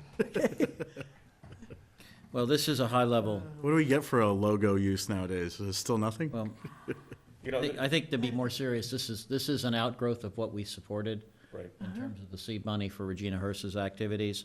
This is bringing in, trying to bring in state-level focus on the Ventura watershed for collaborative strategies. Well, it's going way beyond that, though. Yes. I could see it for our watershed, but this idea that it's from Ventura, Santa Barbara, San Luis Obispo. Look at the region, various Yeah. watersheds. But yes. this is all the Regina again, isn't it? I'll be honest, this sounds a lot like the mediation I'm gonna be on April 22nd regarding Well, City of Ventura suing everybody in Ojai. This is kind of what this, Well, this sounds like a much Yeah, better. maybe In it's a fact, good- we should maybe hold the it's a good mediation at one. this, there might be more 2,500, experts. let's get it. well, what I'm trying to say is, so first of all, there's never been a meeting of this type and of this stature ever in this community. In Right. fact, it's been said in the past that it couldn't be done. right, And this it's is, being done now, and it's being done in our backyard. And I'm just saying that I think that we should support it. Yeah. and I'm gonna So- agree with Randy for a couple of reasons. One is that, the CMWD, for example, recently, their board is taking a more regional approach. They're now looking at contracting with Carpinteria, to bring in a state water connection from that side of, through the San Luis Obispo State Water Project. We are, I think there's an opening up of collaborative discussion. I think Ventura is being pressured to drop this lawsuit and adopt a more collaborative strategy. So I can see, maybe it doesn't have to be $2,500, but I can see Yeah, the value I think we're of it. way beyond I understand what you guys are saying. I think the sentiment's been expressed fairly clearly. The amount of money apparently is within the power of the city manager's office to deal with this if it needs to be dealt with. That's what Obviously, it's I'd not like a- to say, yeah. Yeah, so we. That sounds you know. good. We can't tell Steve what to do. I guess he will decide on his own whether he will pay for this. Okay. Decide whether you All think- right. And if he decides not to, we can vote on it next time. There you go. Or put it on the next agenda if he There you go. wants, whatever he wants to do. Okay, with that, Mr. City Manager, you. Yes, thank you. So a couple of things going on. I have given direction to our Public Works Director, Mr. Grant, to proceed with the installation of the stop signs at Signal and Grand. Sorry to bring up that issue again, but they are going to be installed and they are going to have crosswalks as well. So You're just gonna wanted to cut make a sure that was clear. We can do a ribbon cutting if the No, mayor- I'm just Okay. kidding. I did have a Are you concern. spiking- are you I spiking did the have a football over concern with it, and it's not the fact that we're putting in the crosswalks and we're putting in the stop sign, I'm over that. But I do want to know what we're gonna do with the, it's either an area housing authority that has the, complex that's on North Signal and Grand, right on the corner. And there's a stop sign, or there's a crosswalk going east and west. There's nothing getting that group of children, and there are a lot of children in that facility, across the street safely. How are we gonna address those needs along with what we're trying to achieve with the four-way stop? I thought this would help those children. I've been watching those I'll children. make sure that the Do you public. So all I'm trying to say is, do you expect them to leave their complex, go down to the stop, come across this, and go back up? Or how did you envision Well, it this? depends on where they're going. Okay, well, I'll have- the report was simply that they're moving on this. Yeah. I think what Randy mentions is an interesting and maybe very important point, so I assume that. Incorporate that. I'll pass that point along to the See if Public there Works anything that can be Director. incorporated. Well, You bet. and also, is there going to be some kind of notice to the public in the paper that this is happening so they can expect it? Of a stop sign? It just suddenly appears one day? God bless them. Yeah. Well, I thought there was, oh, okay. Is well, that the accompanied normal? Is by that the what? normal? Multiple Careful what you wish bright for. orange flags on a cover Let's for not a week? litigate and Correct, then have to- right, yeah. right, Orange flags as a result. right. Yeah. Same. People know there's a change. Okay, oh, that's what I was asking. Yeah, okay. Just a couple other announcements. We do have a EOC drill training for, Emergency Operations Center drill and training for our staff coming up on April 3rd. Also wanted to mention that I think the Cannabis Committee has put in a lot of really good work. We've met a couple of times now, and I believe that has been passed off to the city Yeah, attorney. He is working on bringing a draft back to the committee to make sure that we've got everything incorporated correctly per the committee's direction. Once we get that done, we'll be able to bring it forward to council. And I expect I'll have that draft on the committee's desk this week. Oh, cannabis. Good, good. Yeah, the Sorry. cannabis ordinance. Candidate, and I went with candidate. Sorry, this is We the have a candidate? council We got it for committee something that's around here? working through the various issues related to Another lecture, cannabis. Randy, you're up. I know, I better pay Randy attention, did not Johnny. inhale. There we go. Right. And then just really, also, I just wanted to mention, I will not be at the next city council meeting on April 9th. Mr. Vega will be here in my stead, so you can torture him for that meeting. For the agenda, we have a presentation from the Krishnamurti Foundation. I am going to be bringing an item forward. I know I've spoken with the mayor about it, asking council if they want to give direction to the city attorney to come forward with an ordinance that would address the no smoking in multifamily units. So we'll put that on the agenda, see if council wants to support that. Growth Management Plan Update Report. We'll have a public hearing for the Mallory Way project. That's to consider a possible extension. We also have coming back to council, as council had directed, the walkway design for 334 East Ojai Avenue. We will be bringing that forward on the consent calendar with a clear recommendation for council to consider. A couple other things, choosing of the SCAG delegate for the annual conference, and also the Montgomery Affordable Housing Project, demonstration project, will also be on the agenda for discussion on April 9th. That's all that I had. I wanted to just compliment the collaboration, the law enforcement, code enforcement, in handling that difficult situation on Gregory Street. I thought Thank you. that you guys, I thought I was, very difficult situation, handled with some sensitivity and professionalism, and I appreciate it. Well, thank you. It's Yes. Did we save the tortoise? take a, Yeah. You found the tortoise? Did you find the any tortoise? animals that were that could be saved on the property were found and were removed from the property. So That includes the tortoise. my understanding was that the Any- tortoise was no longer on the animals that property. Could have been saved were. It already migrated, I think. Okay. It had either already been removed or He's in full health and he just passed the hair. There you go. Yep. And while we're on that subject, may I just say, if anyone is watching this that lives in that neighborhood, Jolene from the Humane Society, Director of the Humane Society, is very concerned that you not use rat poison if you find rats that have scattered from that property.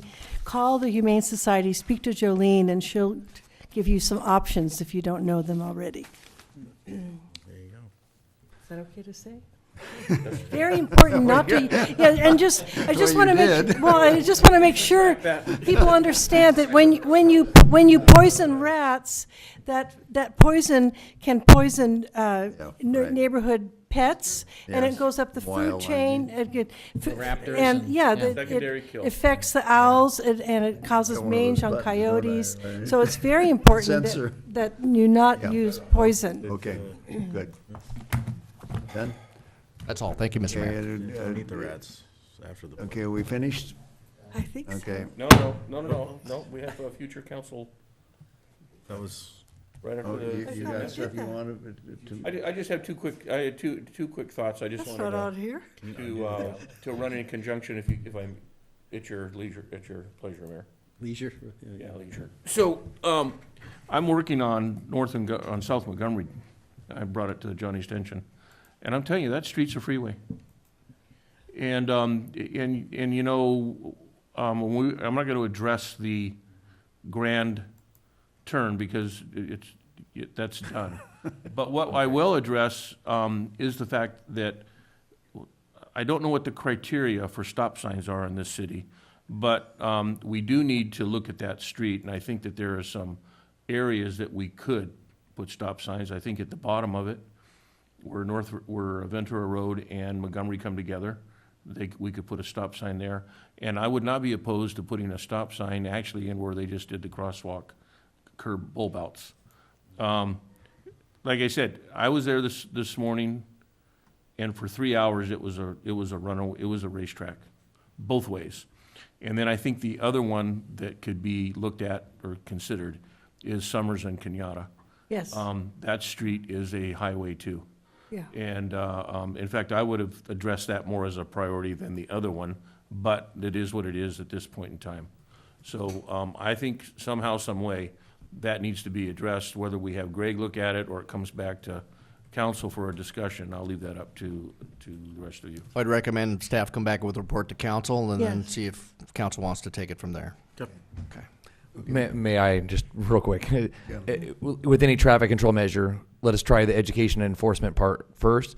We did put our message board out there last week. We'll have it out there again this week as soon as it's charged, reminding people to slow down because it's also the thoroughfare people use to get onto Creek, which creates additional speeding on Creek Road. The other morning on my way in, the Highway Patrol had 2 officers up here at the traffic time. I followed them in at about 6:30. One was posting up on Creek and the other one was on 33. So they're heeding our recommendation for some additional enforcement as well. Both on Creek together. I drove by them at 40 miles an hour. There you go. So let us try and work on the education and enforcement part before we add additional signage or potentially other things that you may cost a lot of money. Let's try and get the word out and get people to comply. Well, and again, I think part of the safety issue of all of this, again, I'd even put a stop sign down at that hard L, that hard turn that coming in off of Creek Road. If I could find the city boundary, I'd put a stop right there and have people stop as they enter town. But there's issues there, and in the past, I didn't think they were. But, when I worked on Kenyatta, I ran into that issue, and working on Montgomery, I'm telling you, it's horrific. We hear about that from people all the So time. enforcement's coming. We did buy a new LiDAR and we got the other one fixed. So the education's coming first, then enforcement shortly after. Good. Okay. We're adjourned.